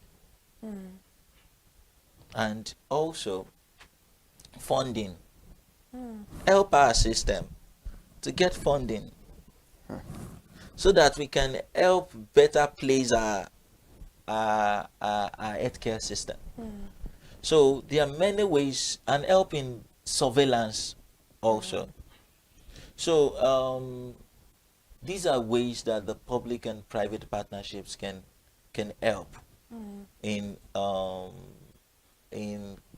curbing this particular issue, because it's a menace. It is. It is a menace. According to the World Health Organization, about 1.2 million people face this yearly. Yearly, not the total. Wow. All Sorry, right. before you Okay. go, because I know we are almost at the end of the Definitely. program, I want you to help educate the audience watching right now at home and people are going to still watch the program after we are done with this program about the fact that AMR is a very important conversation and it's a very important issue that is affecting us. Does it have a cure? These are things I know many of us will want to know. Is it curable, or once you have that particular resistance, you have to be placed on other diagnoses? Well, antimicrobial resistance for organisms, it's not curable, and it's not, how do I put this now? Malaria is UTI is an infection, it's a disease. STIs can be diseases and all that. But for antimicrobial resistance, it can happen across board. It can happen to just anything, any disease. So if you are resistant to a drug, the thing is that we try to get other drugs that can work for you. That's what we're talking about, the personalized medication. So, and that's a lot of money, more than the one you're supposed to avoid. The thing is that if a drug A doesn't work for you, we look for higher strength, which will cost you more money. You could have avoided that by going to the hospital or by going to a laboratory to, check on what is going on. So what we are saying is that if you develop this particular resistance, which is AMR, antimicrobial resistance, there is no cure for it. So you need, you and your medical team need to look for other medications that would work for you. And trust me, if you don't know that you have this particular issue, it is also an issue that can lead to death. Am I right? Yes, yes. Because there's some people that go for major surgeries and then they have infection from those surgeries, but you cannot treat them with antifungal or anti-malaria anymore because you're already used to that particular one and it's not working for you. And these infections can be, a facilitator of death. A lot of people have died due to this particular issue. So that's what we are talking about this morning. All right, Thank you. interesting. Now to brush things up because we have to round the conversation up this morning. What message would you like to convey to Nigerians about the importance of the medical laboratory scientists in combating AMR? What I would say to us is, beyond seeking medical attention, make sure that when you have things like UTIs, get tested. Exactly. Because that's the only way you can know what drug will work for you. That's true. Drugs is not one shoe fits all. It's not one shoe fits all. The same this infection that person A has and person B has, maybe one of the drugs can treat A and not treat B. Really? So it's due to the exposures we've had over time. Okay. So the thing is, when you have you believe that you are feeling sick, seek proper medical attention. Please do. And then when you need to use antibiotics, your doctor needs to use antibiotics on you, get tested. All right, interesting. It's been a insightful and engaging conversation with the help of Mr. Oluwafemi Peters Oladele, joining us on Perspective Live in the studio this beautiful morning to talk about the crucial role of a medical laboratory scientist in the fight against antimicrobial resistance. And hopefully you've said all these things. I hope we, because I don't want to use Nigerians, because we all are Nigerians, so I hope we act swiftly to all these things, and definitely we might overcome the issue of AMR in Nigeria. It's a very beautiful conversation. Mr. Oluwafemi, thank you so much for joining us on the conversation once again.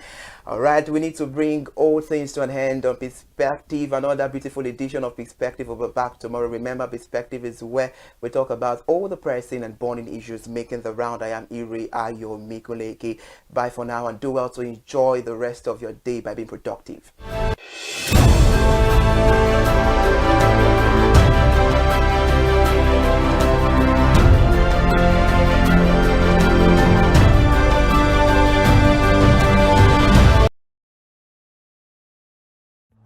My name is Tunde Olufowora.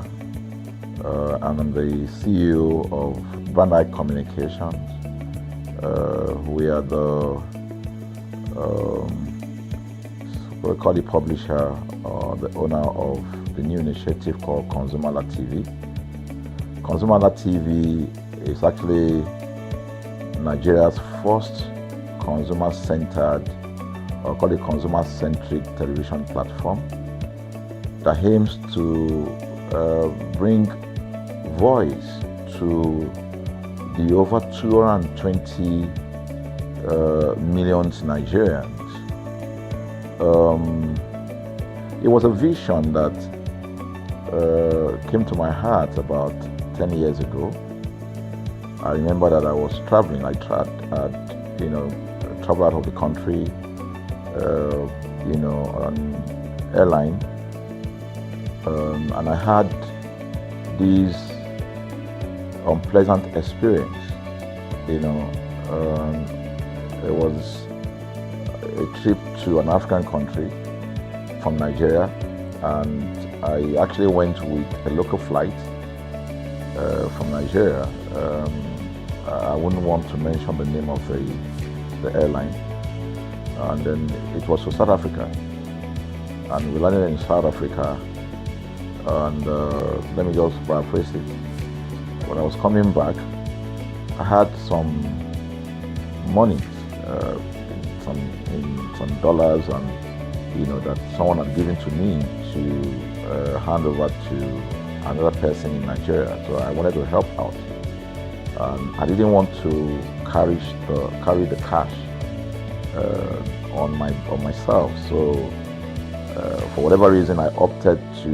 I had a small case, and I felt that it was safer for me to put the money in my luggage. So I put it in a safe place in my luggage, got everything intact, and I checked in my luggage. My arrival in Nigeria, I was standing and was waiting by the carousel just so that I could pick up my luggage, and then I was there for 1 hour and waiting for my luggage. I didn't know that my luggage already arrived, and it was one of the luggage that was moving around on the carousel. So after about 1 hour wait, I looked to my left and my right. Almost everybody had gone. I think there were just about 2 or 3 left. So I beckoned on the woman that was on my side, and I noticed she was really in tears. Madam, what happened? She said, her bag has just been torn and a lot of things stolen. So I said, well, I've also been waiting for my own. She said, you better go and check those luggages there. Maybe yours is one of them. And lo and behold, I went around there. Mine was one of them. By the time I got it, everything inside my luggage was gone. All the valuable things there were gone. To cut the long story short, we felt there was need for us to report the case, at least to the airline. It was in the night, about 8 o'clock or 9 o'clock. We went in to go and see the officer that was in charge. As soon as we got in there, the officer said, "Oh, so sorry, but you will have to go to our head office in somewhere in Victoria Island, to lodge a complaint." Okay. So the next day we went to the Victoria Island and we lodged a complaint, and that was it. And since that day, I'm talking a story of over 10 years ago, I didn't get a call, not even a call from that airline to talk to me about what happened to my luggage. Now, about a month after that trip, I had another opportunity to travel out of the country. This time around it was to US, and it was an official assignment. And I flew on, I will mention the airline this time around. I flew on a BA. I didn't like BA. I usually go with Virgin Atlantic and things like that. But my protocol officer convinced me and said, "Okay, you will love BA. Why don't you go on BA?" Anyway, so I went on BA to US. And of course, when I returned from US to Nigeria, we had to do, of course, there'll be like a connecting flight, from Heathrow So we got into London Heathrow, and then because it was through Heathrow that we went, and then so they changed since it was BA, they changed the aircraft this time around to a bigger one. I mean, clearly because there were more Nigerians, or more people that were planning to come to Nigeria, and then we boarded. Not quite 10 minutes into the flight, in the air, the aircraft started malfunctioning. The air conditioning compartment were not functioning very well. I was on what we call business economy. You know, the whole of that business economy all the way to economy side, the ACs were not working well. It was hot, and then I was watching, and then from that moment till we got to Nigeria. From that moment till we got to, I'm just trying to paraphrase. From that moment till we got to Nigeria, I could remember very well how many times the pilot, broke into conversation and had to apologize and say, "We're really very sorry about this." He was giving us almost every 30 minutes. There's always a kind of update. So sorry, this is what we're doing now, this is what we're doing. While we were on that journey, I also remember an incident. So they came, the crew apparently couldn't resolve they couldn't manage the crisis or what was going on about it. They couldn't fix it. So they come up and said, we're so sorry, but for all the inconvenience, we're declaring, free lunch, free whatever it is you want, you can get. So trust Nigerians, you need to hear how everybody was jubilating, But something struck me. The experience I had just about a month before, and this experience, somehow I started comparing them. I was trying to see how this matter will be managed. Again, to cut the story short, we landed in Nigeria on a BA. Before we landed, the pilot announced and said that for the inconvenience, they will be giving a voucher of £50 to everyone that flew on that aircraft. I thought it was a joke. I mean, it was my first time with BA, but for what I knew or know of the British man would never even play with his 1 penny, talking of £1. So I felt that must be a joke of the year. So we left. I got back to my office. I think it was just about a week after. Our guys in our mail room came up and said, "Oh, you have a parcel." So I said, "Parcel? Yeah." So they bought this parcel wrapped. I opened it, and boom, I bought the document out. It was the £50 voucher from BA. So what's the tenor of this story? An experience with one airline was terrible, no apology. An experience with another one, even though it was a bad experience, but it was very well managed. So managed that even if we have suffered anything in that aircraft, you probably, for the sake of how they manage it, will have forgiven them. So that was how this journey started. So I started thinking, my mind, this is what we go through in this country. But are we different from other nations? So God put in my heart the idea of ConsumerHalla.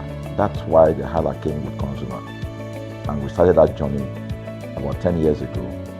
We started by creating a platform called ConsumerHalla, where consumers, so I discovered that Nigerian consumers don't have a voice.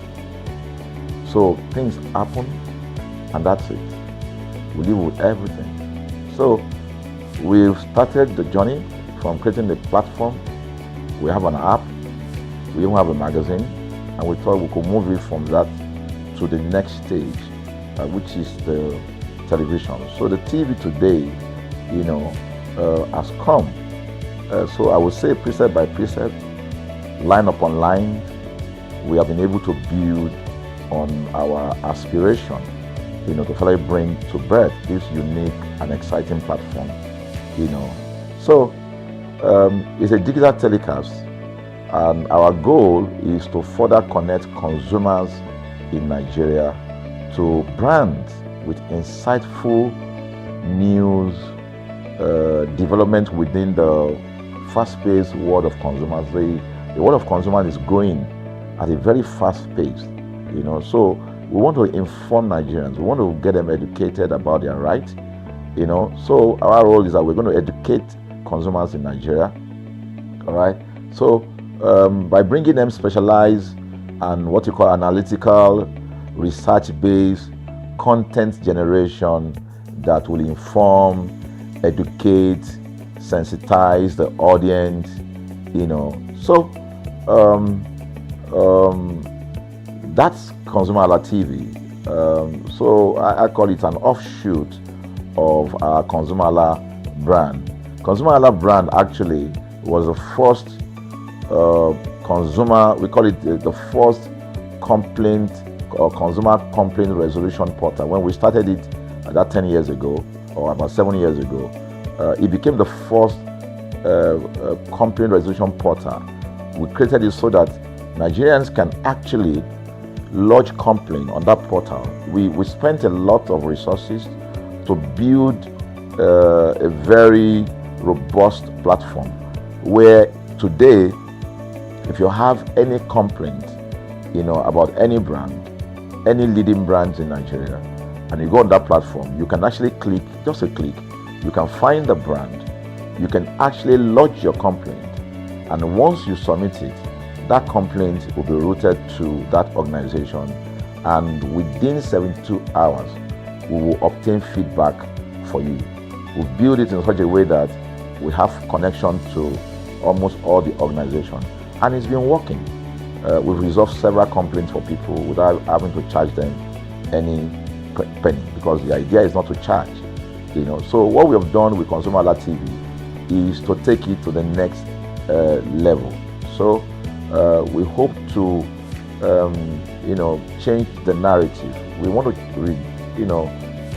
give the right direction. Nigeria has the largest consumer market in the world, with a population of over 220 million people. Why should we be the one that is suffering the most? Everywhere you turn to, it's as though Nigerian consumers don't have a voice. You're traveling, you buy a ticket. For whatever reason, an airline will wake up middle of the night,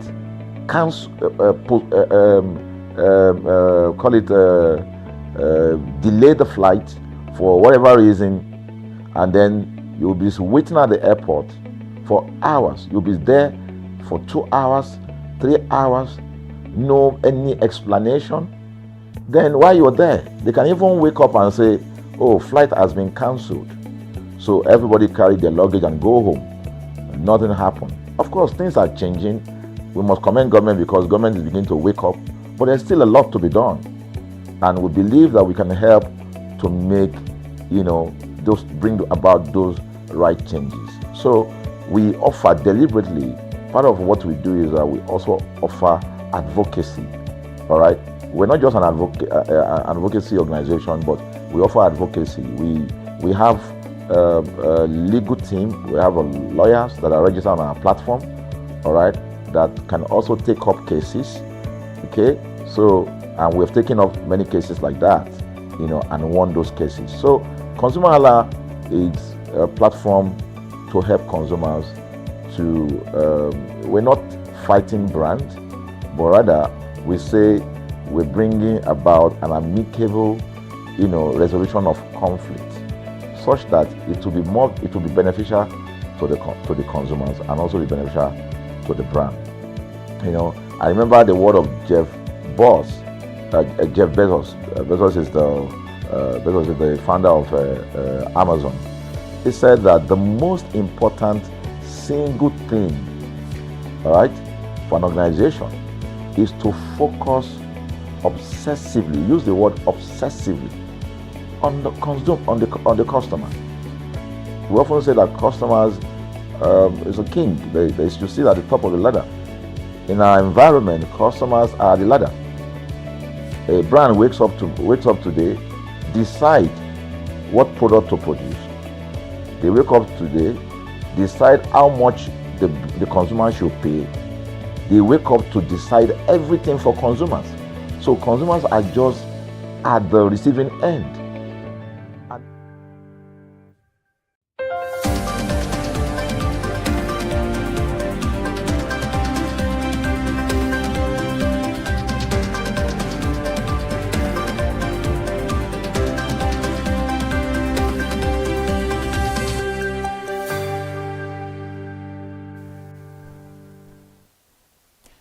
The time is 10 o'clock. Thank you so much for joining us on ConsumerHallaTV News at 10. I am Iri Ayomikole, AK.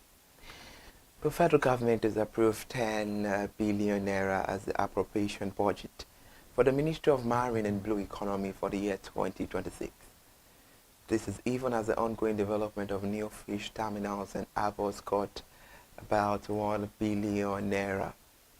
And according to the 2026 appropriation bill cited by newsmen yesterday, the Ministry of Marine and Blue Economy is also allocating 129 million for the provision and construction of solar panels and inverters as the alternative source of power for the ministry. The Marine and Blue Economy 2026 appropriation budget also includes 83 million naira as the federal government commitment towards the ongoing establishment of the Regional Maritime Development Bank. And the money for the construction is 145 million naira for the local fish feed mill in 6 geopolitical zones, and the fish feed mill capacity is 106 million naira for the ongoing post-harvest infrastructure development for fisheries and aquaculture to reduce waste, about 13 million naira for the ongoing national counter-terrorism strategy, and also 10 million naira for the provision and coordination of anti-corruption and transparency development of code of conduct in the ministry and its agencies. Meanwhile, the federal government has unveiled a renegotiated agreement with the Academic Staff Union of Universities to improve the quality of Nigeria's public university system. The agreement was presented yesterday in Abuja by the Minister of Education, Dr. Tuji Alausa, and the development comes after decades of unresolved remuneration dispute, welfare concerns, and recurring industrial actions that have repeatedly disrupted academic activities across federal universities. According to the Minister of Education, he said President Bola Ahmed Tinubu took personal ownership of resolving the long-standing dispute that have affected the university system for decades. And also the world now, where the World Bank has retained Nigeria's economic growth and also forecast as 4.4% for the 2027, and this signals the sustained optimism about the country's medium-term outlook despite lingering structural challenges.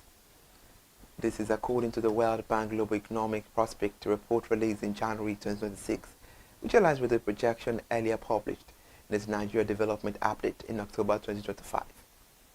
The Bretton Woods Institution also upgraded Nigeria's 2026 growth estimate to 4.4%, up from 3.7% forecast contained in its June 2025 Global Economic Prospect report, reflecting the improving macroeconomic conditions.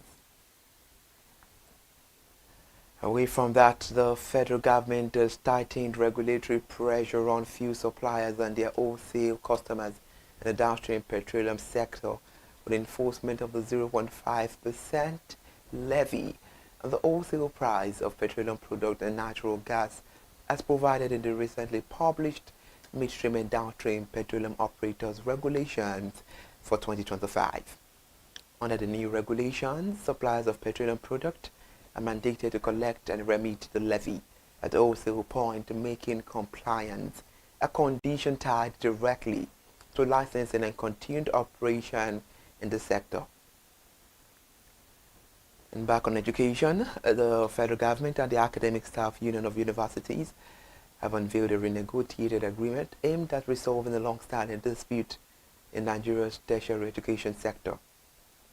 The 2025 agreement in the culmination of a renegotiation process that began in 2017 to review the 2009 federal government ASU Pact, which was due for revision in 2012.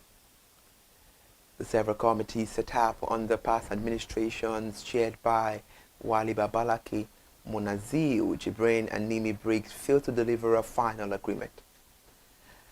Meanwhile, the breakthrough came under the current administration, which inaugurated the Yayali Ahmed-led renegotiation committee in October 2024. Also, an agreement was reached about 14 months later, focusing on improved conditions of service, funding university autonomy, academic freedom, and broader reforms to reverse the sectoral decay, curb brain drain, and reposition universities for national development. In Abuja now, where a High Court of the Federal Capital Territory has ordered the freezing of 7.15 billion naira linked to Paralex Bank Limited. According to the court document, the ruling follows a suit filed by FHT Mega Express Limited over an alleged breach of trust and failure to honor a letters of credit agreement. Justice Awalawa Gumi granted the interim order directing the CBN to sequester the funds in an interest-yielding account pending the determination of a motion on notice scheduled for the 15th of January 2026. The respondents in the case are Paralex Bank Limited, the CBN, and the Nigerian Deposit Insurance Corporation. Now, the National Identity Management Commission and 9 other federal ministries, departments, and agencies are set to spend about 24 billion naira in software-related projects this year. This is in accordance to the details from the federal government's 2026 appropriation bill. We're still talking on the news, while a total of 115 MDAs were budgeted for software acquisition for the year.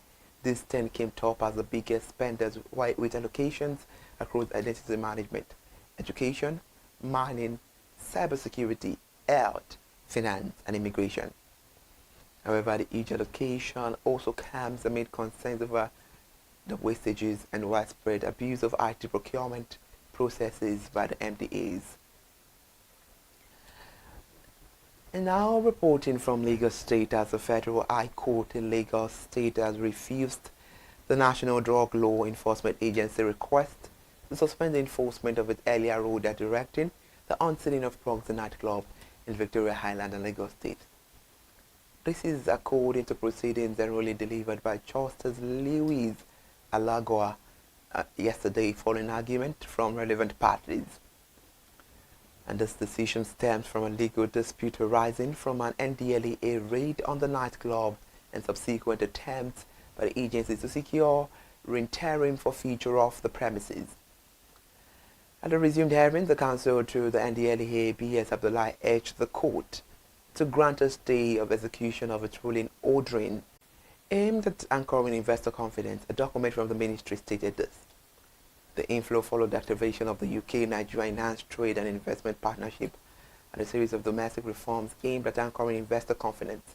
A document from the ministry disclosed this.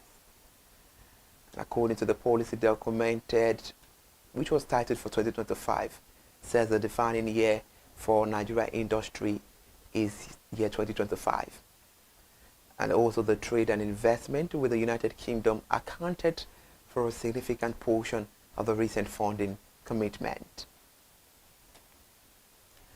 We are right in the north in Taraba State, to be precise, where electricity supply has been fully restored to Taraba State, including Jalingo and surrounding areas, following the successful completion of upgrade works on the Yola Mayo Belwa Jalingo transmission line.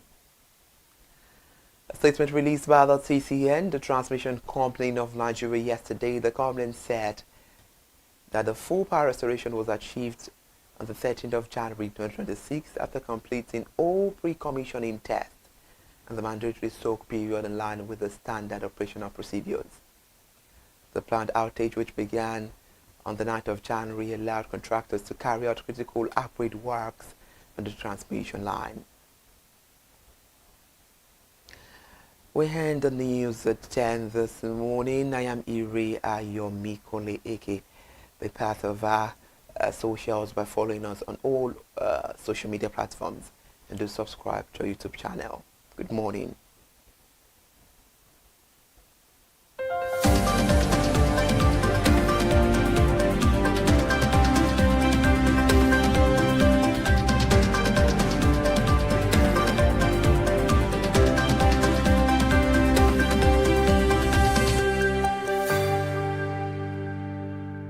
Yet they are milking the consumers. There's no price regulation in this country. None. People just wake up and fix prices. Look at the power. Government wakes up, we change policy, we wake up and we get people to pay more. We think it's time for consumers to begin to speak out. In speaking out, in engaging, we can get the brand to begin to do what is right. And of course, I know that the consumers themselves need to be educated. So our role, our vision also is to ensure that we educate consumers, we bring awareness. A lot of Nigerian consumers don't even know about their rights. You buy a product from a supermarket. I've had this experience. You buy a product from a supermarket, all right? For whatever reason, you take that product back to your house, and maybe something went wrong somewhere.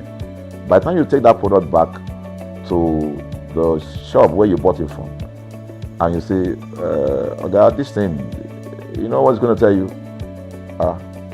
Oga, na me make am. Let me make am now. That's why I buy am." Meaning that there's nothing I can do to the product. So you lose the product, then you lose your money, because the money is not refunded. The product you can't use. Only in Nigeria. Only in Nigeria. Let me give you another experience I had. In the course of this, because I went around, in doing this. I was in US, I was in UK, I was in South Africa, I was in Germany, just because of this, to just study the environment. I was in a friend's house in UK, in London, and then what happened? We were going to go out, and he was going to dress up. So he said, "Oh," to me, I was seated in his sitting room. So he said, "Oh, wait a minute, I picked up an iron, that's the pressing iron, 2 days ago or so from a store. Oh, let me try this. Let me just try and use that to iron my shirt, and we can go out." So I was seated. The TV was on. I was watching. While I watched him, he brought out the pressing board, spread it out, brought the iron out in my presence, plugged in the iron, and then as soon as he switched on the power button, we just had a spark. Boom! Ooh. The guy was raged. Then he goes, "What? What just happened?" So he said, No, these guys are in trouble. They're in soup. I was thinking, what are you going to do?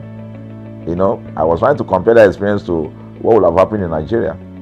In my presence there, he opened the pack. There was a card inside it. Inside that card was a call, number to call. And they called the shop or wherever he got the thing from. I was hearing the conversation that was going on. And all he said to them on the phone was, "Look at, by the time he even called, clearly because they already, through the call, they could trace where he was calling from and who was calling. He said, "Yeah, I picked up this number, I picked up this iron yesterday, and guess what? I just plugged it to power, and then this thing just, stopped, didn't work." At the other hand, I could hear the voice, "Oh, we're so sorry. We're sorry about that." And they said, "This is your address, yeah? Don't worry, we'll get you a replacement." All right. So my friend handed the call and dropped the. So I said, "So what's going to happen?" He said, "Don't worry yourself now. Shebi, we're here. They will bring a replacement." I said, "They will bring a replacement." He said, "Yes." I said, They won't even try to check whether it was your fault, because it could have been your fault. Maybe you didn't do something well about the first. No, it can't be his fault. It should be a brand new item that he bought. While we were still talking, in fact, I'm not even sure it was up to 30 minutes or so. We had a knock on the door. He himself said he must be the dispatch person. By the time he opened the door, it was a dispatch man that was on the other side. And then the dispatch man was at the door. Just watch this. Was at the door. I was seated in the sitting room. The guy was at the door to meet with the dispatch guy. The dispatch man that brought the replacement iron, I heard him say, "We're so sorry." So I was so shocked. I mean, a dispatch man, this guy is a dispatch, so also apologize. I was so touched by that. Even a dispatch man was so trained, to tell the guy, "We are so sorry." And guess what? He brought the replacement iron. By the time my guy opened the iron, it was a bigger size iron. So they replaced with a bigger size iron. The guy never asked for the one that went back. He didn't say, "Oga, where is the other one that we gave to you," so that he could take it back. No, he just bought a new one and gave it back. So I asked my friend, I said, "Can you interpret this to me?" He said, "Here in London, if they didn't do this, they know the next thing I will do." So I'm just going to grab a lawyer. And I'm going to tell them they've destroyed something in my house. By the time I'm done, they will pay through their nose. Because the consumers are conscious of their rights. In Nigerian consumers, even those who are aware, won't even take the battle up. Everybody just go, what can we do now? Today they wake up and ban this. What can we do now? So we're going to change the narrative. We have to stand up. So the vision of ConsumerHallaTV is really to create an engagement platform that constantly mirrors the minds of consumers and provide right connections for meaningful brands in Nigeria. Thus, we believe, will be forming part of that our overall vision, of creating a more caring world of consumers where businesses thrive. So, I think that we'll make our impact. We ask you to join us on this journey. ConsumerHallaTV will drive engagement. It will also be there to help to promote brands that are doing what is right. So we're not out to criticize any brand. Rather, we have to complement what the brands are doing, because there is no organization that or a business that was set up to fail. Nobody set up a business to fail. So there are just gaps that needs to be fixed. So together we can fix things, and together we believe that we will create the right story for consumers in Nigeria. Thank you very much.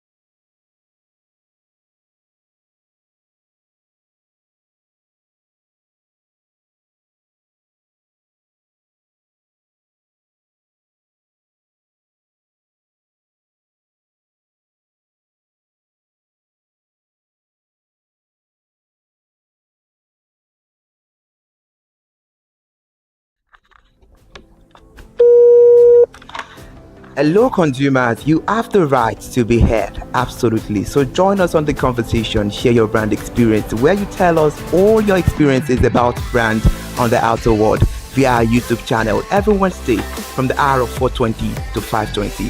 You can watch us via our YouTube channel, ConsumerHallaTV, and subscription is free. Follow us on all our social media platforms. ConsumerHallaTV. Share your brand experience. It's about storytelling. It's about experiences. Hello, consumers. You're welcome to another exciting episode of Consumer Voice on ConsumerHallaTV. I am Matilda Omenai. As you already know, Consumer Voice is a show where we'll be visiting different places in Lagos to check out people's preferences, hear what the consumers have to say about different leading brands that they make use of. Hello, it's your boy Iremofeko Foworola, and you know what? They call me the AWUF General Overseer. Every day is a blessing and it is meant to be enjoyed maximally with AWUF packages that put a smile on our faces. And guess what? That is why this show AWUF is for you. You can get to know about trendy market slashes, promos, offers, and juicy deals that put a smile on your faces, and you can always enjoy them maximally. And you know one thing that is so interesting about this show? It is a blend of English and Pidgin. As I dey run you English, now I go dey marry am with Pidgin, make am spicy. So catch me every time on the show to enjoy more about trendy AWUF packages. Public service announcement. Hello consumers, I am Kikelomo Ajibola and welcome to the Scam Alert segment on ConsumerHalla TV. Scam Alert educates viewers about various scams affecting consumers. We learn tips on how to identify fraudulent activities and provide advice on protecting our personal information. We aim to raise awareness and empower viewers to avoid falling victim to scams. We cover various topics such as phishing, identity theft, fraudulent investment schemes, and many more. You want to catch up on how these scammers invade our lives? Join us every Tuesday by 12:30 p.m. for Scam Alert on our YouTube channel at ConsumerHalla TV. Subscription is absolutely free. And in case you're not following us across all our social media platforms, follow us on Instagram, Facebook, X, TikTok at ConsumerHalla TV. Don't say I didn't do anything for you this 2025. Bye. Welcome to In the Marketplace. We are taking you on a journey behind the scene of Nigeria's most vibrant market, from the sight and sound of the market to the stories of the people who makes it thrive. We will be sharing the untold stories that brings this market to life. Join us as we explore the history, challenges, and triumphs of the market vendors. We will dive into the daily lives of the people who call markets home and uncover the secret that makes this market special. You will get to see the passion, energy, and dedication that goes into making this market success. Tune in to the In the Marketplace on ConsumerHalla TV on Thursday by 11 a.m. to experience the sight and sound. Don't forget to follow us on all our social media and on ConsumerHalla TV. I am Elizabeth Abefe. Hello fellow consumers, are you looking for a program where we give analysis about brand and a program where we project the voice of the consumer? Join my team and I on Consumer Analytics and Resolution Box by calling on the program to get your issues resolved. And in case you are wondering where Consumer Analytics and Resolution Box will be showing, please join us on our YouTube channel at ConsumerHalla TV. Subscription is free by 2 p.m. to 4 o'clock p.m. every Mondays and Wednesdays. Consumer Analytics and Resolution Box will be airing and will be here to provide you any information on brands and also issues that you have pending for us to resolve. Also follow us across all our other social media platforms, Instagram, Facebook, X, TikTok at ConsumerHalla TV. And that is why at ConsumerHalla TV, you deserve to be heard. Hi everyone, I am Iri Ayomikunle Eke. Join me live on Perspective every Mondays to Friday from the hour of 9 to 10, where we have meaningful and engaging conversations about all the burning and pressing issues making the round. Issues related to our economy and consumers. It's conversing, it's relatable, it's beyond interview. We have expert analysts who gives updated analysis about all aspects of a conversation. Join the moving train by subscribing to our YouTube channel, ConsumerHalla TV, and do well to follow us on all our social media platforms, ConsumerHalla TV. Stay informed. Thank you. I am Matilda Omenai. As you already know, Market Today is the show where we visit different markets across Nigeria, Lagos, to check out the prices of different things, ranging from household items to foodstuffs to cosmetics, electronics, every other thing. In a world of hustle and bustle, entertainment keeps us alive, and that is why at ConsumerHalla TV, we ensure you enjoy all around 360-degree entertainment program. Screen Time is the show for you, where you enjoy top 5 countdown, celebrity of the week, exclusive interview, and other segments. other segment. Don't mind him, he's just a jealous person. Oh, His new no. movie release, updates and screen time. I'm going to enjoy myself because this is my favorite time on the program. I get to recommend good movie for you, and I'm also waiting for you to recommend movies to me also in the comment section. Screen time is not just all about entertainment, it is relaxing and also educational. So that is why we are bringing to you Screen Time on ConsumerHallaTV. And in case you're wondering where to join us every Mondays by 5 o'clock p.m.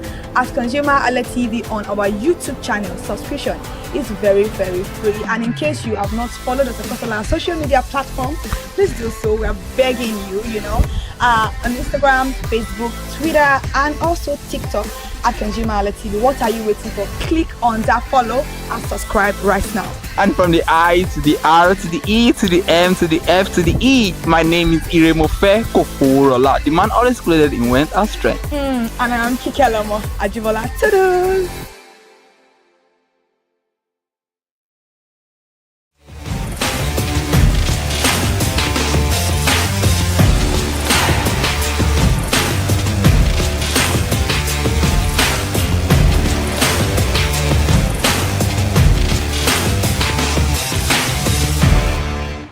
Breakfast cereals have become a popular choice in many Nigeria homes. They are quick, convenient, and also enjoyed by both adults and children, especially during busy morning. One of the common breakfast cereals that we have is cornflakes. Yes, with so many brands available in the market, some consumers are faced with choices, especially some for prices, some because of the taste, and some because of how affordable it is in the market. And I am Elizabeth Abefe, and we are live here in Lagos, Nigeria. You're welcome to Consumer Voice on ConsumerHallaTV, where consumer voices are all accepted. We do not influence their choice. We do not suggest brands. But then, consumer voice really matters. Here we are bringing breakfast cereals and to ask consumers their real life experience about this brand. Come with me as we take cornflakes cereals down to the real consumers, whether they really do know that brand. Come with me.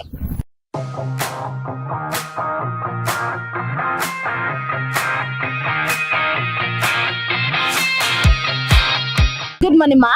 Good morning. How are you? I'm fine. What about you? I'm fine. What is your name? My name is Victoria Yamdulua. Okay, so do you take breakfast cereals? Yes, I do. Okay, so which one? Nasco and Nestle Godimo. Okay, so for Nasco cornflakes, for how long have you been taking Nasco? I've been taking it since 2013. Are you serious? Yes, I've been a fan since 2013. Okay, so boarding school thing now, so that's my favorite. Okay. Yes. So share with us your experience with Nasco cornflakes. How do you like your cornflakes? I actually like it crispy. That Nasco gives that crispy, that crunchy thing. So, and doesn't get soft easily. So that's why I love it. Okay, so how do you take it? With cold water or normal water? Normal water. Yes, I think it's normal water. There are times I take it without sugar or sometimes with sugar, depending on my mood. Okay. With enough milk. Okay, so which other brand of cornflakes do you know of apart from Nasco? I think I know this one that has white carton. I really don't know the name. Say good morning. I really don't know the name. So I really don't try to explore other designs. Why? Yes, because I don't want to gamble. I don't want something that I'll taste and I will not like it. Yeah, so okay. I don't like to gamble. So that is why you stick to Nasco. Yes, I've actually tried another one and it wasn't giving. I didn't get that Nasco thing in it, so I just said to stick with my Nasco. Okay, so when do you take this Nasco cornflakes? Most times I take them in the morning, and there are times I just take them in the afternoon if I don't want to cook. I'm lazy to cook, so I just take them. So rate them on a scale of 1 to 10. How well will you rate this brand? 20 over 10. 20 over 10, it broke your scale. Yes. I really love it. So Okay, yes, I love it. Is there a thing you want to tell this brand in case they want to improve on? Okay, maybe they should just make it bigger and add some packaging at least now. So that's all. Okay. And they should that their quality is good and they should keep it up. Okay, so how affordable is it? Affordability, if they can just, now economy is not smiling on everybody. They can just help us drop the price a little, no problem. Okay, thank you very much, man. Thank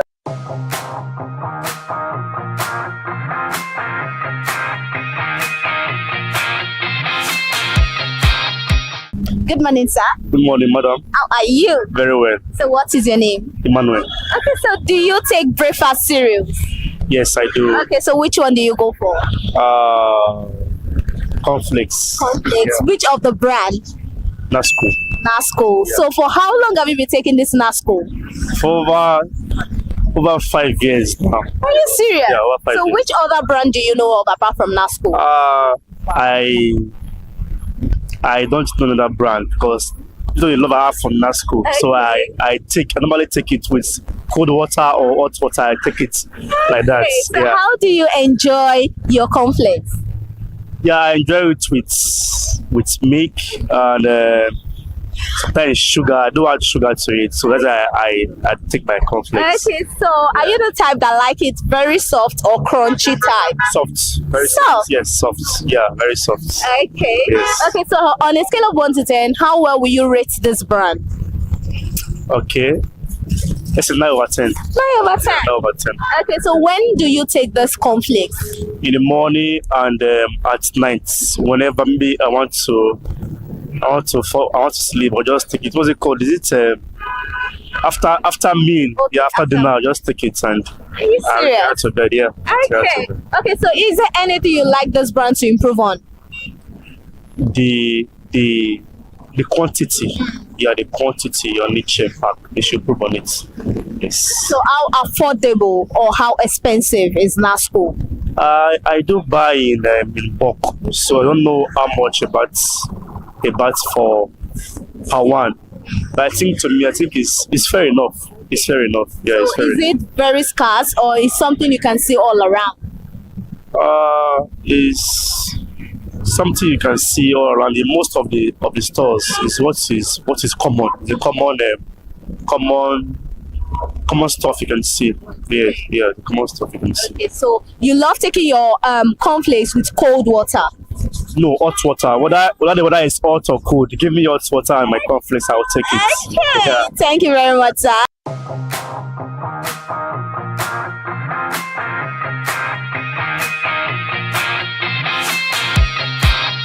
Good morning, sir. Good morning. How are you? I'm good. Okay, so what is your name? My name is Habib.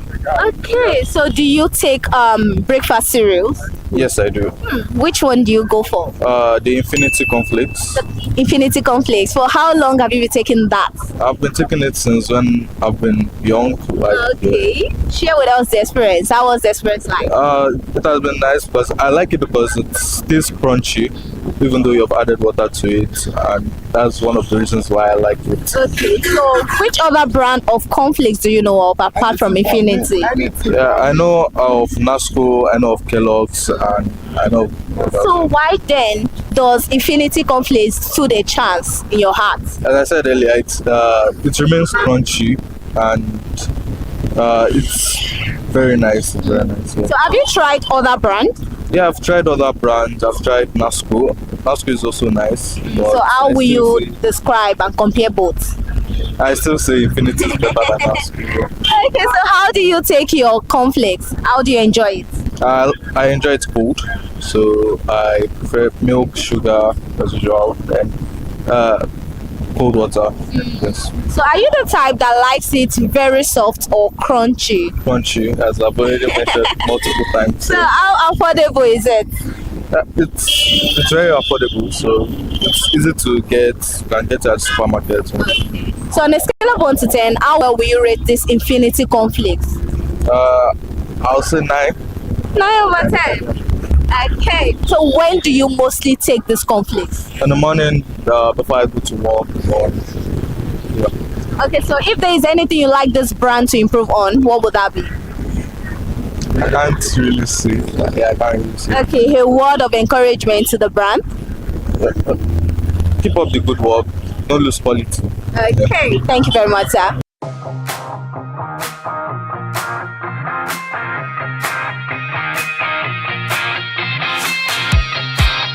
Good morning, sir. Yeah, good morning. How are you? I'm doing great. How are you doing? I'm doing fine. Okay, so do you take breakfast cereals? Yeah, I take it. Okay, so which one do you take? I take Kellogg over Okay. For so many years now, I've been taking Kellogg. Oh, Kellogg's? Yes. Okay, so which other brand of cornflakes do you know apart from Kellogg's? I'm not a prostitute. I don't know any other brand. I stay with Kellogg's. Stay with Kellogg's? Yes. Okay, so describe the taste for us. The taste is fantastic. How do you enjoy taking your Kellogg's cornflakes? I take it with milk, normal. So I take it. I love to take it being alone. Yeah, in my sitting room. Wow. You know, put on my TV, watch movie, while I enjoy it. Okay. Yes. So when do you take this your Kellogg's cornflakes? Well, I take it firstly in the morning. First thing in the morning, then before I take my breakfast. Yes. I take it almost every day. Wow. Almost every day. So how affordable is Kellogg's cornflakes? Well, God forbid, I don't want to know the price. No matter the price, I'll go for it. Wow. Yes. Okay, so on a scale of 1 to 10, rate this Kellogg's cornflakes over 10. Well, I gave Kellogg 9.5. 9.5? Yes, 9.5. Wow. Yes. That means they really exceed everything. Yeah, they meet up the customers' demand. Okay. Yeah, I love it. Yes, I love Kellogg. Okay. Yes. Okay, so now, do you crunch it alone or sometimes you mix it with water and milk? How do you take it? Actually, before I take it, I take water actually, but I crunch it most of the time, just for a few seconds, and then yes, I mix it. Yes, I mix it up. Okay. I love it. So is it with cold water or normal temperature water? Actually, it depends on the weather. We have, yes. If the weather is so hot, I get cold water with my block inside it. Wow. Yeah, I put block, my sugar, put my milk. So how do you like your cornflakes? Soft or mid crunchy? Mid crunchy. Yes, I don't like it soft. It must not be too soggy. No, I don't like it soft. Okay. Yes, mid crunchy. Okay. Yes. So if there is anything you have to tell this brand to improve on, what would that be? Well, I gave them 9.5. So I think what they need to do is they need more awareness. So a lot of people out there don't know that Kellogg leads while that follow. So they should do more of adverts. And I don't mind if they can employ me. No problem. Yeah, I'm giving them advert now, free of charge. They're not paying me. Okay. So if they can employ me, I'm at their service. I think people need to be aware. People need awareness out there. Kellogg is the best. Okay, so if your Kellogg cornflakes is not available in the market, will you switch to another brand or? If Kellogg is not available in market, I don't know what will happen. I might fall sick. Okay. Honestly. Because I'm not a prostitute, like I say, I don't go for any other brand. Kellogg is the real deal. Right from school. So I can't change it. Okay. I can't. I'm sorry. I can't change it. Thank you very much, sir. All right.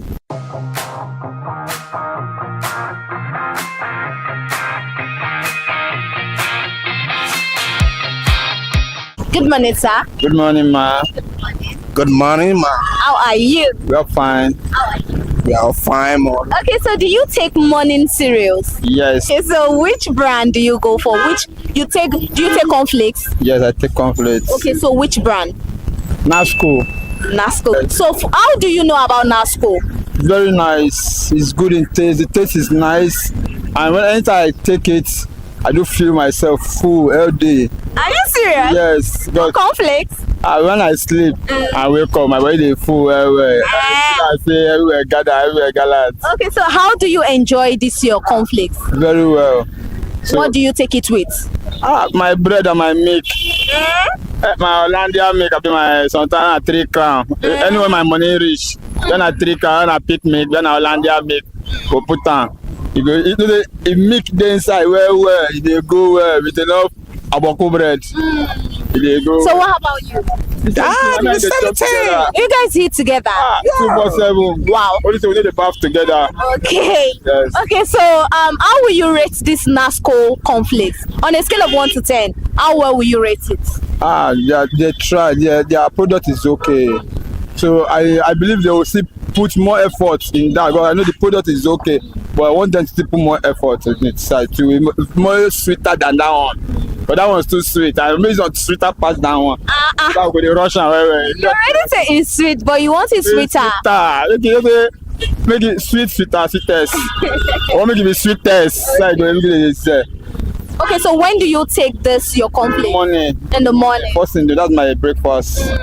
Yeah. That's what you take in the morning. Yes. You and your brother. My brother, we are going to work. That's what we take this morning. So we are going to work. Oh. Except money no dear one. We all go find bread and beans. Take, but money then a cornflakes with enough milk and boko bread. Okay, so you're trying to say for you to enjoy the cornflakes very well, there must Enough be milk. Enough milk, and put your bread one corner. Then your chocolate bread, have your sardine bread, have your boko bread, have your agege bread. Everything is there. So now you don't take the cornflakes all alone. You must take it with bread. If you take it all alone, it will be okay, but that bread must let her digest. You use and circulate, use and hold your stomach. Everything go balance digest. You understand? Okay. That's what they be now. Okay. Thank you very much, sir. You're welcome.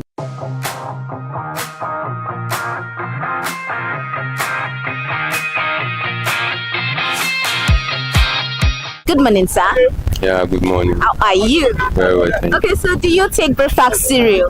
Very well, I do. Okay, so which one do you like taking? Cornflakes, rather. Cornflakes. Okay, so for how long, which brand of cornflakes do you go for? Yeah, Nasco. Nasco. For how long have you taken Nasco? I can't really figure out, but it's for a long, very, very long time. Okay, so apart from Nasco, which other brand of golden cornflakes do you know of? Not really. Okay, so but then why do you now stick? Why do you prefer Nasco brand? To me, easy to prepare, and I just like the flavor. Very well, like most time the flavor. Okay, so how do you enjoy taking this your cornflakes? Okay, like very well. I don't know how to explain that, but I like the flavor and just the flavor. not just the flavor. I'm trying to figure out what, but Okay, describe the taste. Describe the taste. it's sweet. Okay. Either without sugar, I can take it. Like sugar, just Nasco and milk. I'm done with it. Yeah. You're done with it. Yeah. So on a scale of 1 to 10, how well will you rate this brand? I know 9 precisely. 9 over 10. Like seriously, because the way I use it. Okay, so when do you take this cornflakes? Morning and evening most time. Morning and evening. So how expensive is this Nasco? Not really expensive though the price changes from what it was before, but not expensive. To me it's not expensive. So how popular it is? How do you see it? Is it something you see often all around, or you have to go to specific space? Yeah, it's everywhere. Yeah, from the supermarket to the Advocacy shop on the street, I do see it there. Okay. Despite where I stay in my estate, I do see it there very well. Okay, thank you very much, sir.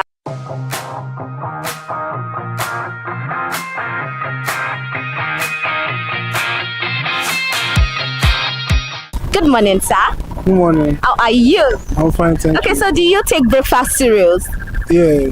So talking about cornflakes, which brand do you go for? Kellogg's is like the frosted flakes and the regular. I think there's another one. Good morning. Yeah, something. Okay, so for how long have you been taking Kellogg's cornflakes? I mean, almost 10 years now. Are you serious? Since I was young, yeah, we grew up with Kellogg's. Okay, so apart from this Kellogg's, which other brand do you know of? I know there's Good Morning. Yeah, there's Nasco. Okay. I think Nasco is good, so yeah. Okay. Very nice. Okay, so what made you, why do you prefer this Kellogg's? Kellogg's. I mean, I'm getting value for my money. I mean, the quality and the taste. Yeah. So how do you enjoy your cornflakes? With enough milk and sugar.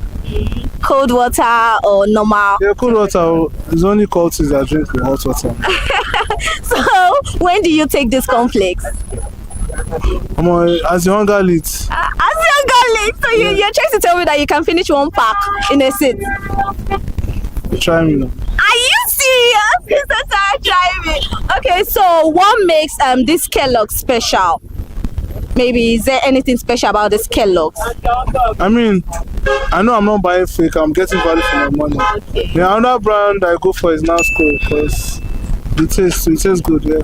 Compared to Good Morning, it gets too soggy very fast. Yeah. Okay, so talking about the price, how affordable is Kellogg's? No, it's not affordable. Comparing to Nasco, yeah, it's not. How much do you get a pack?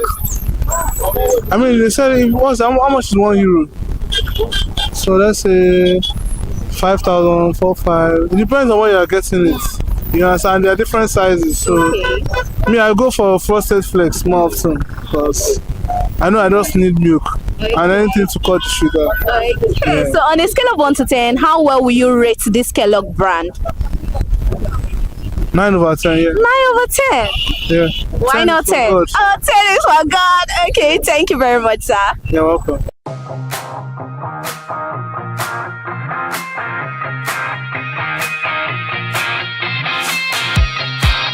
From taste and crunch to price and personal eating habits, we've heard directly from consumers about their breakfast cereal choices, most especially cornflakes, and the brands that stand out for them. And on today's edition, NASCO brand has performed the magic. They are the ones that won the heart of the consumers. And that will be all on today's edition of Consumer Voice on ConsumerHalla TV. This is Consumer Voice, real consumers, real experiences, and no influence. I am Elizabeth Abefe. Do not forget to like, subscribe, follow, and share. Comment under the comment section which consumer, which NASCO brand, which breakfast series has performed the magic for you. Till I grace your screen again, bye for now.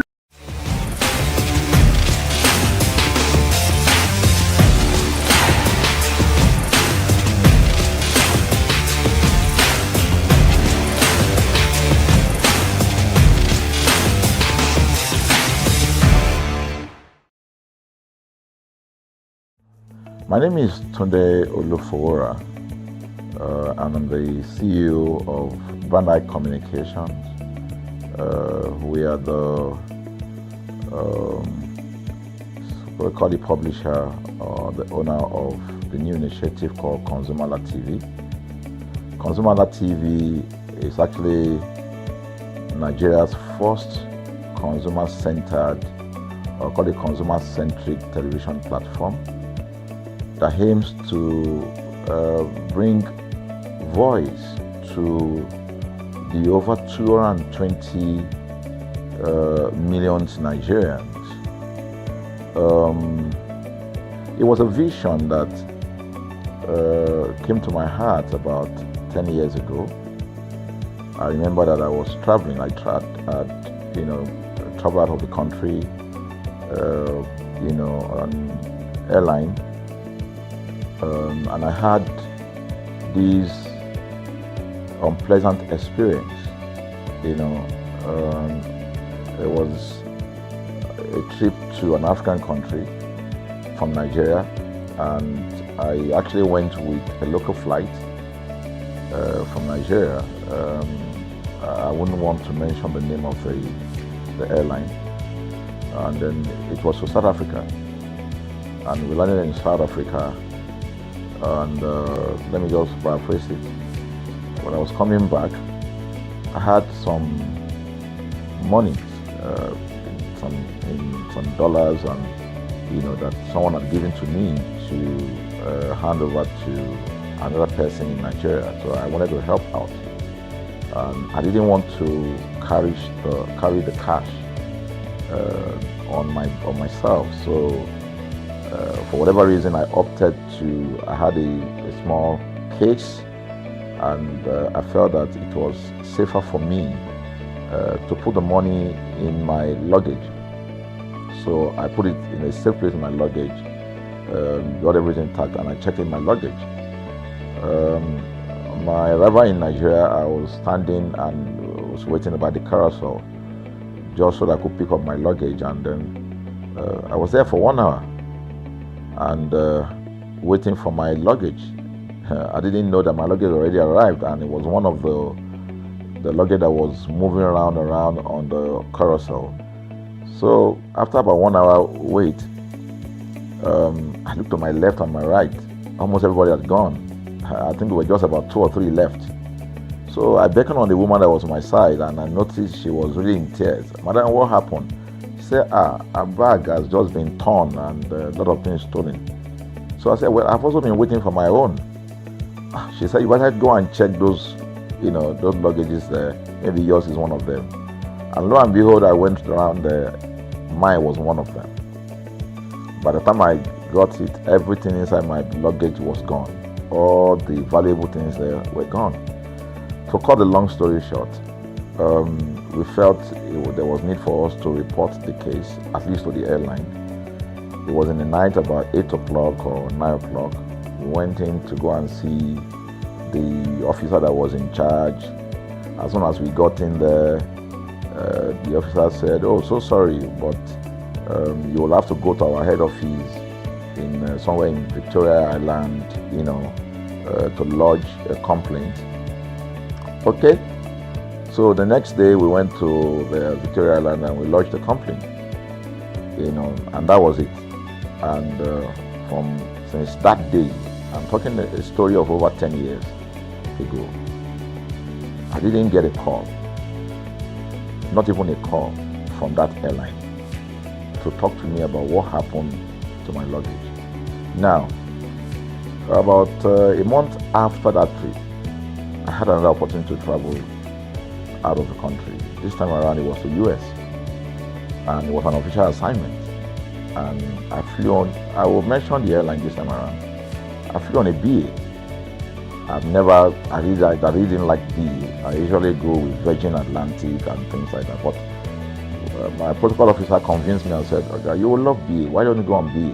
Anyway, so I went on BA to US.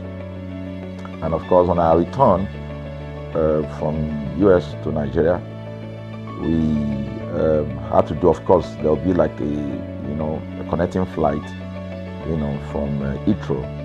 So we got into London Heathrow, and then because it was through Heathrow that we went, and then so they changed since it was BA, they changed the aircraft this time around to a bigger one. I mean, clearly because there were more Nigerians, or more people that were planning to come to Nigeria, and then we boarded. Not quite 10 minutes into the flight, in the air, the aircraft started malfunctioning. The air conditioning compartment were not functioning very well. I was on what you call business economy. The whole of that business economy all the way to economy side, the ACs were not working well. It was hot. And then I was watching. And then from that moment till we got to Nigeria. From that moment till we got to, I'm just trying to paraphrase. From that moment till we got to Nigeria, I could remember very well how many times the pilot, broke into conversation and had to apologize and say, "We're really very sorry about this." He was giving us almost every 30 minutes. There's always a kind of update. "So sorry, this is what we're doing now, this is what we're doing." While we were on that journey, I also remember an incident. So they came, the crew apparently couldn't resolve it. They couldn't manage the crisis or what was going on about it. They couldn't fix it. So they come up and said, "We're so sorry, but for all the inconvenience, we're declaring, free lunch, free whatever it is you want, you can get." So trust Nigerians, you need to hear how everybody was jubilating, But something struck me. The experience I had just about a month before, and this experience, somehow I started comparing them. I was trying to see how this matter will be managed. Again, to cut the story short, we landed in Nigeria on the BA. Before we landed, the pilot announced and said that for the inconvenience, they will be giving a voucher of £50 to everyone that flew on that aircraft. I thought it was a joke. I mean, it was my first time with BA, but for what I knew or know of the British man would never even play with his 1 penny, talking of £1. So I felt that must be a joke of the year. So we left. I got back to my office. I think it was just about a week after. Our guys in our mail room came up and said, "Oh, you have a parcel." So I said, "Parcel? Yeah." So they bought this parcel wrapped. I opened it, and boom, I bought the document out. It was the £50 voucher from BA. So what's the tenor of this story? An experience with one airline was terrible, no apology. An experience with another one, even though it was a bad experience, but it was very managed, well managed. So managed that even if we have suffered anything in that aircraft, you probably, for the sake of how they manage it, we have forgiven them. So that was how this journey started. So I started thinking, my mind, this is what we go through in this country. But are we different from other nations? So God put in my heart the idea of ConsumerHalla. That's why the Hala came with consumer. And we started that journey about 10 years ago. We started by creating a platform called ConsumerHalla, where consumers, so I discovered that Nigerian consumers don't have a voice. So things happen, and that's it. We live with everything. So we've started the journey from creating the platform. We have an app, we even have a magazine, and we thought we could move it from that to the next stage, which is the television. So the TV today, has come.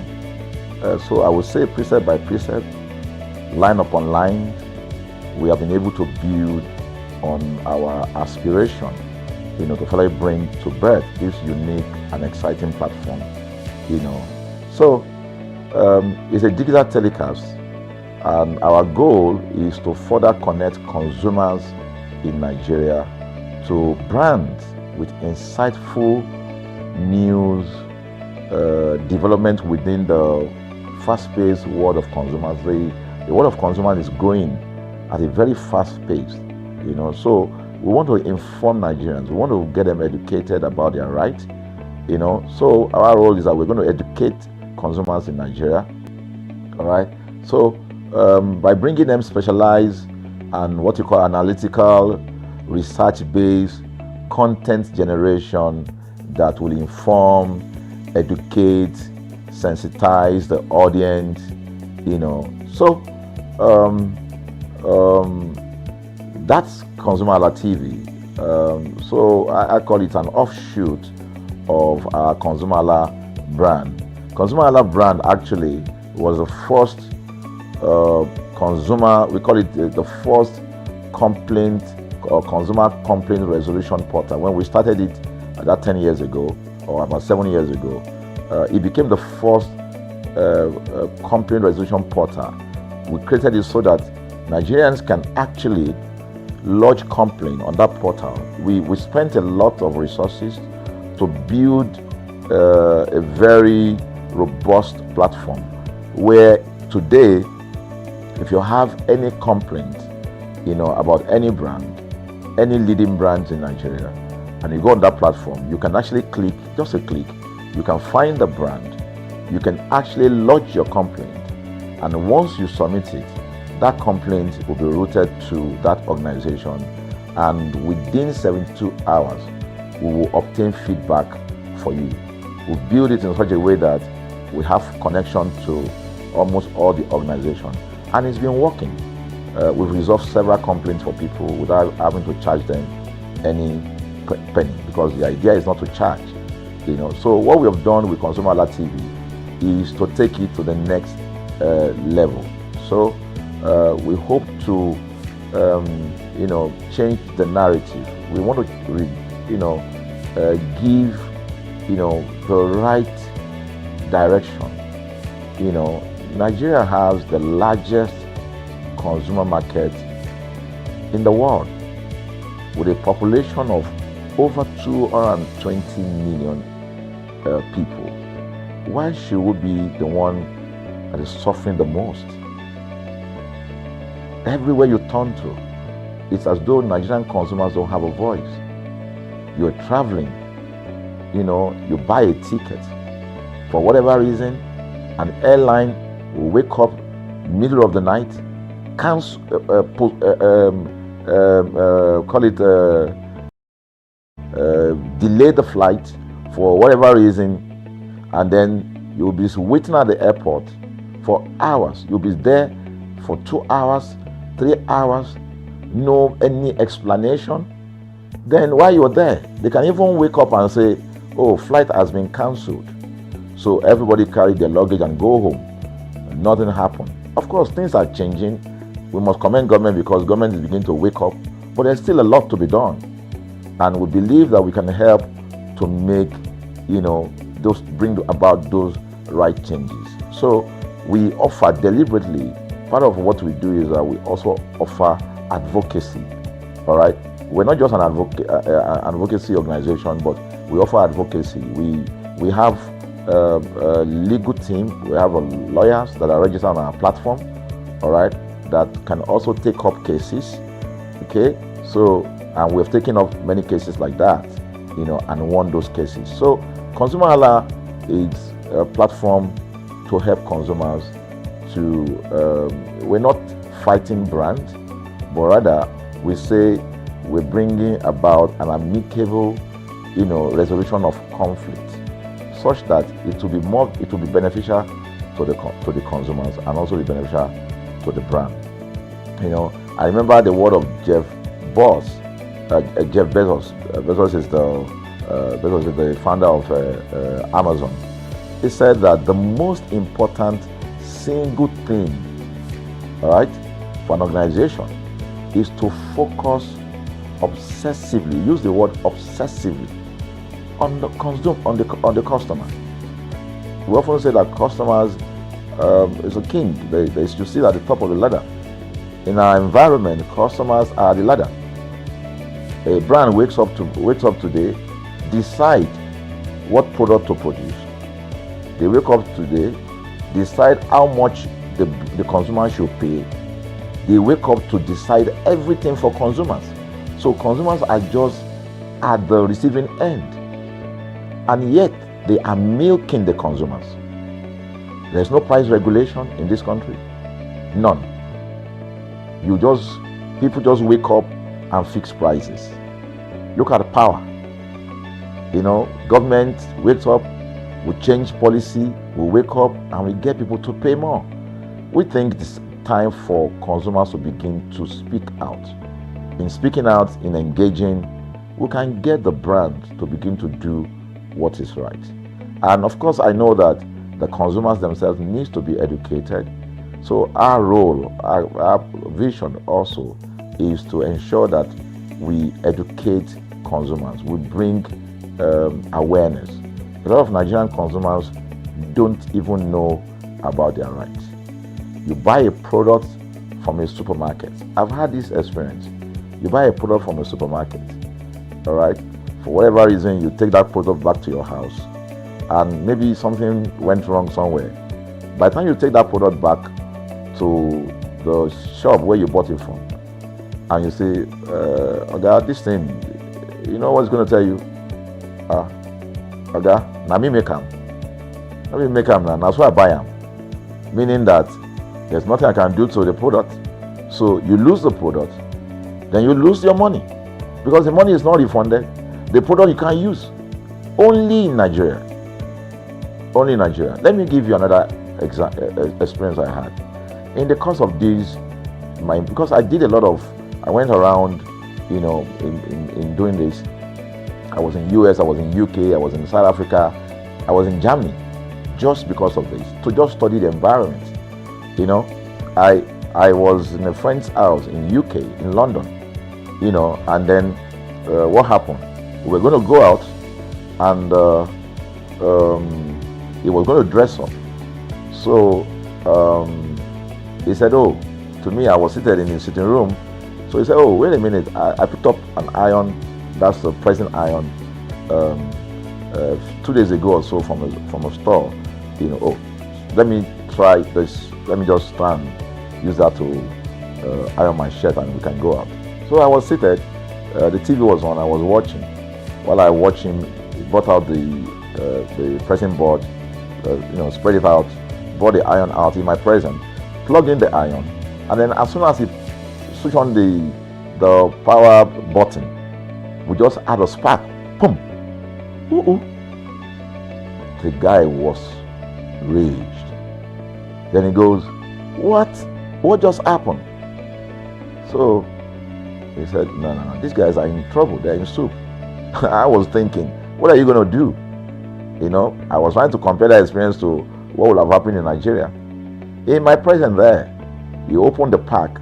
There was a card inside it. Inside that card was a call, number to call. And he called the shop or wherever he got the thing from. I was hearing the conversation that was going on. And all he said to them on the phone was, look, by the time he even called,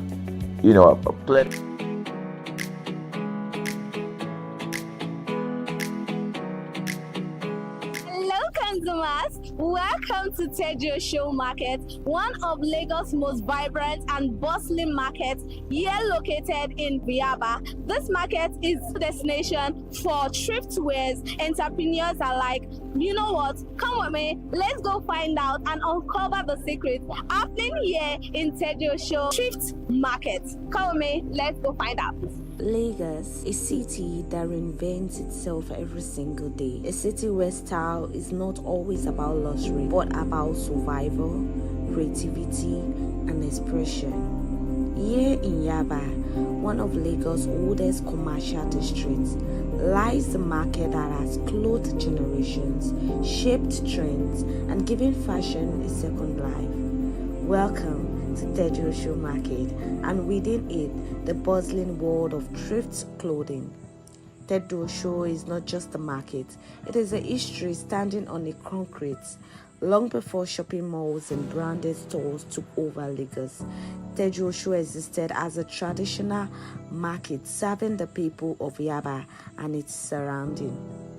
It was a place of food, fabrics, trade, and daily interaction, a social and economic lifeline.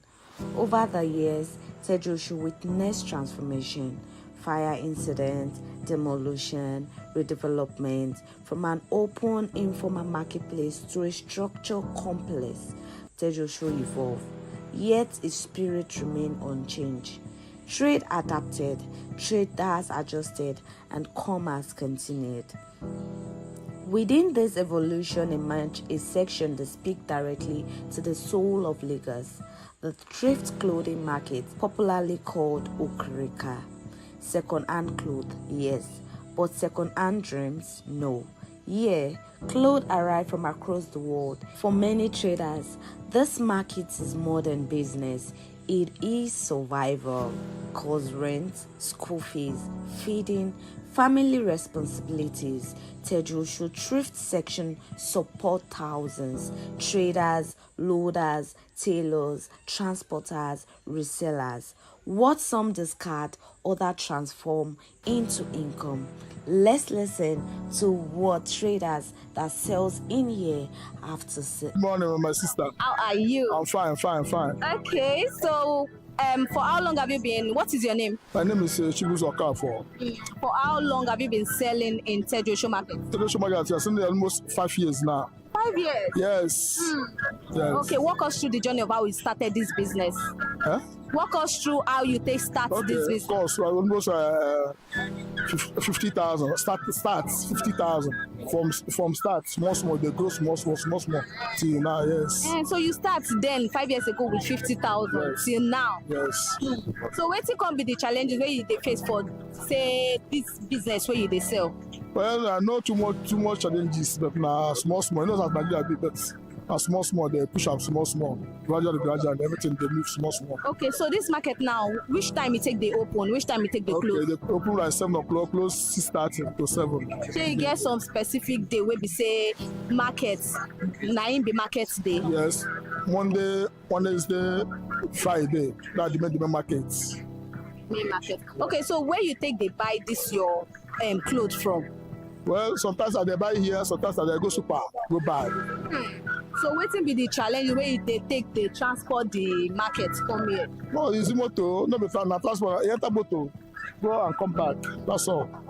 So how you take You know, say this type business now, we they get gain, we they get loss. How you take they manage them inside each other? They get what? We they get gain, we they get loss sometimes. Sometimes business is business. If you gain a loss, that's it. But no go say make you gain.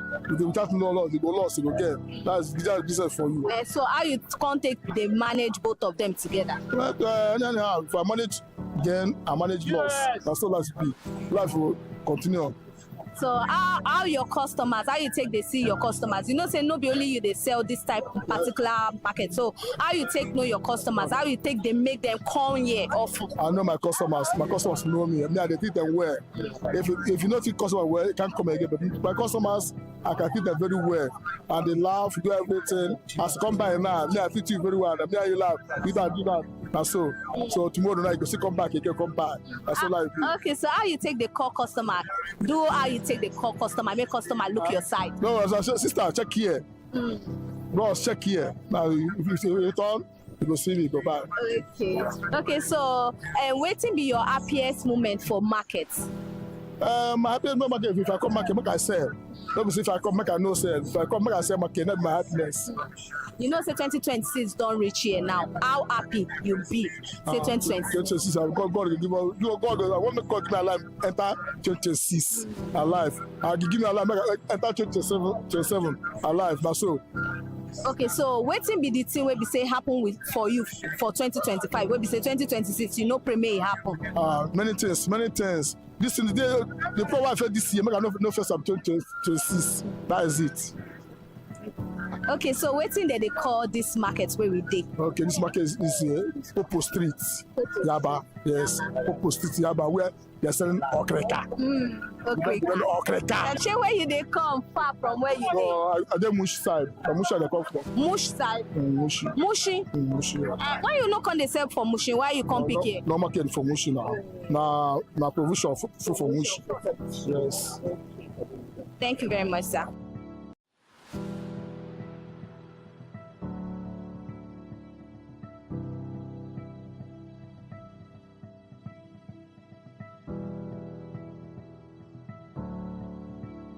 Good morning, sir. Good morning, my sister. How are you? I'm fine. Okay, what is your name?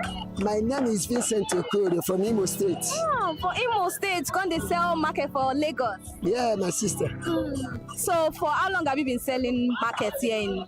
Well, it's about 2 years experience now for this pant trouser. For this pant trouser, 2 years? Yeah. Before you started selling pant trouser, what were you selling? But then I'm doing contracting work for my village. So it's because of condition of Nigeria. I leave my place to Lagos in order to seek something to help myself and my family. Okay, so wetin come make you choose this pant trouser? My sister, you know, in a person know they take it better I enter Sabbath. This pant trouser start from us here. Then when I raise a little money, I start this very one. See that is a student wearing and some office wear. That's the interest I have on it now. So when you start this journey now, how much you take start this your business? Well, you know, there's any differences. I started my business with 25,000. Wow. For that 25,000, how much you take buy then? That is, well, I bought about 30 pieces of trousers. Wow. As of then. But now, by the grace of God, it's like I'm growing. So what will be the challenges with this clothes business where you sell? Well, the challenges we are having that dollars is going up when Nigeria economic is very bad. So you can buy this thing at the wholesale of our bell 180,000 today. Tomorrow you buy it to 200 or 280. That's the challenges we are having over there. And again, transportation, they always be increasing every minute of the day. So how you can't take the money? Because I my level never reach that area. That is why I'm seeking my own at my level. Okay. So why they sell for Ikorodu? Why be saying Ayaba you can't they sell? By God grace, when I have money, I will negotiate that side. It is on my plan that I will negotiate a place that side. But for now, when I don't have the money to pay for this thing, so I'll still manage it myself.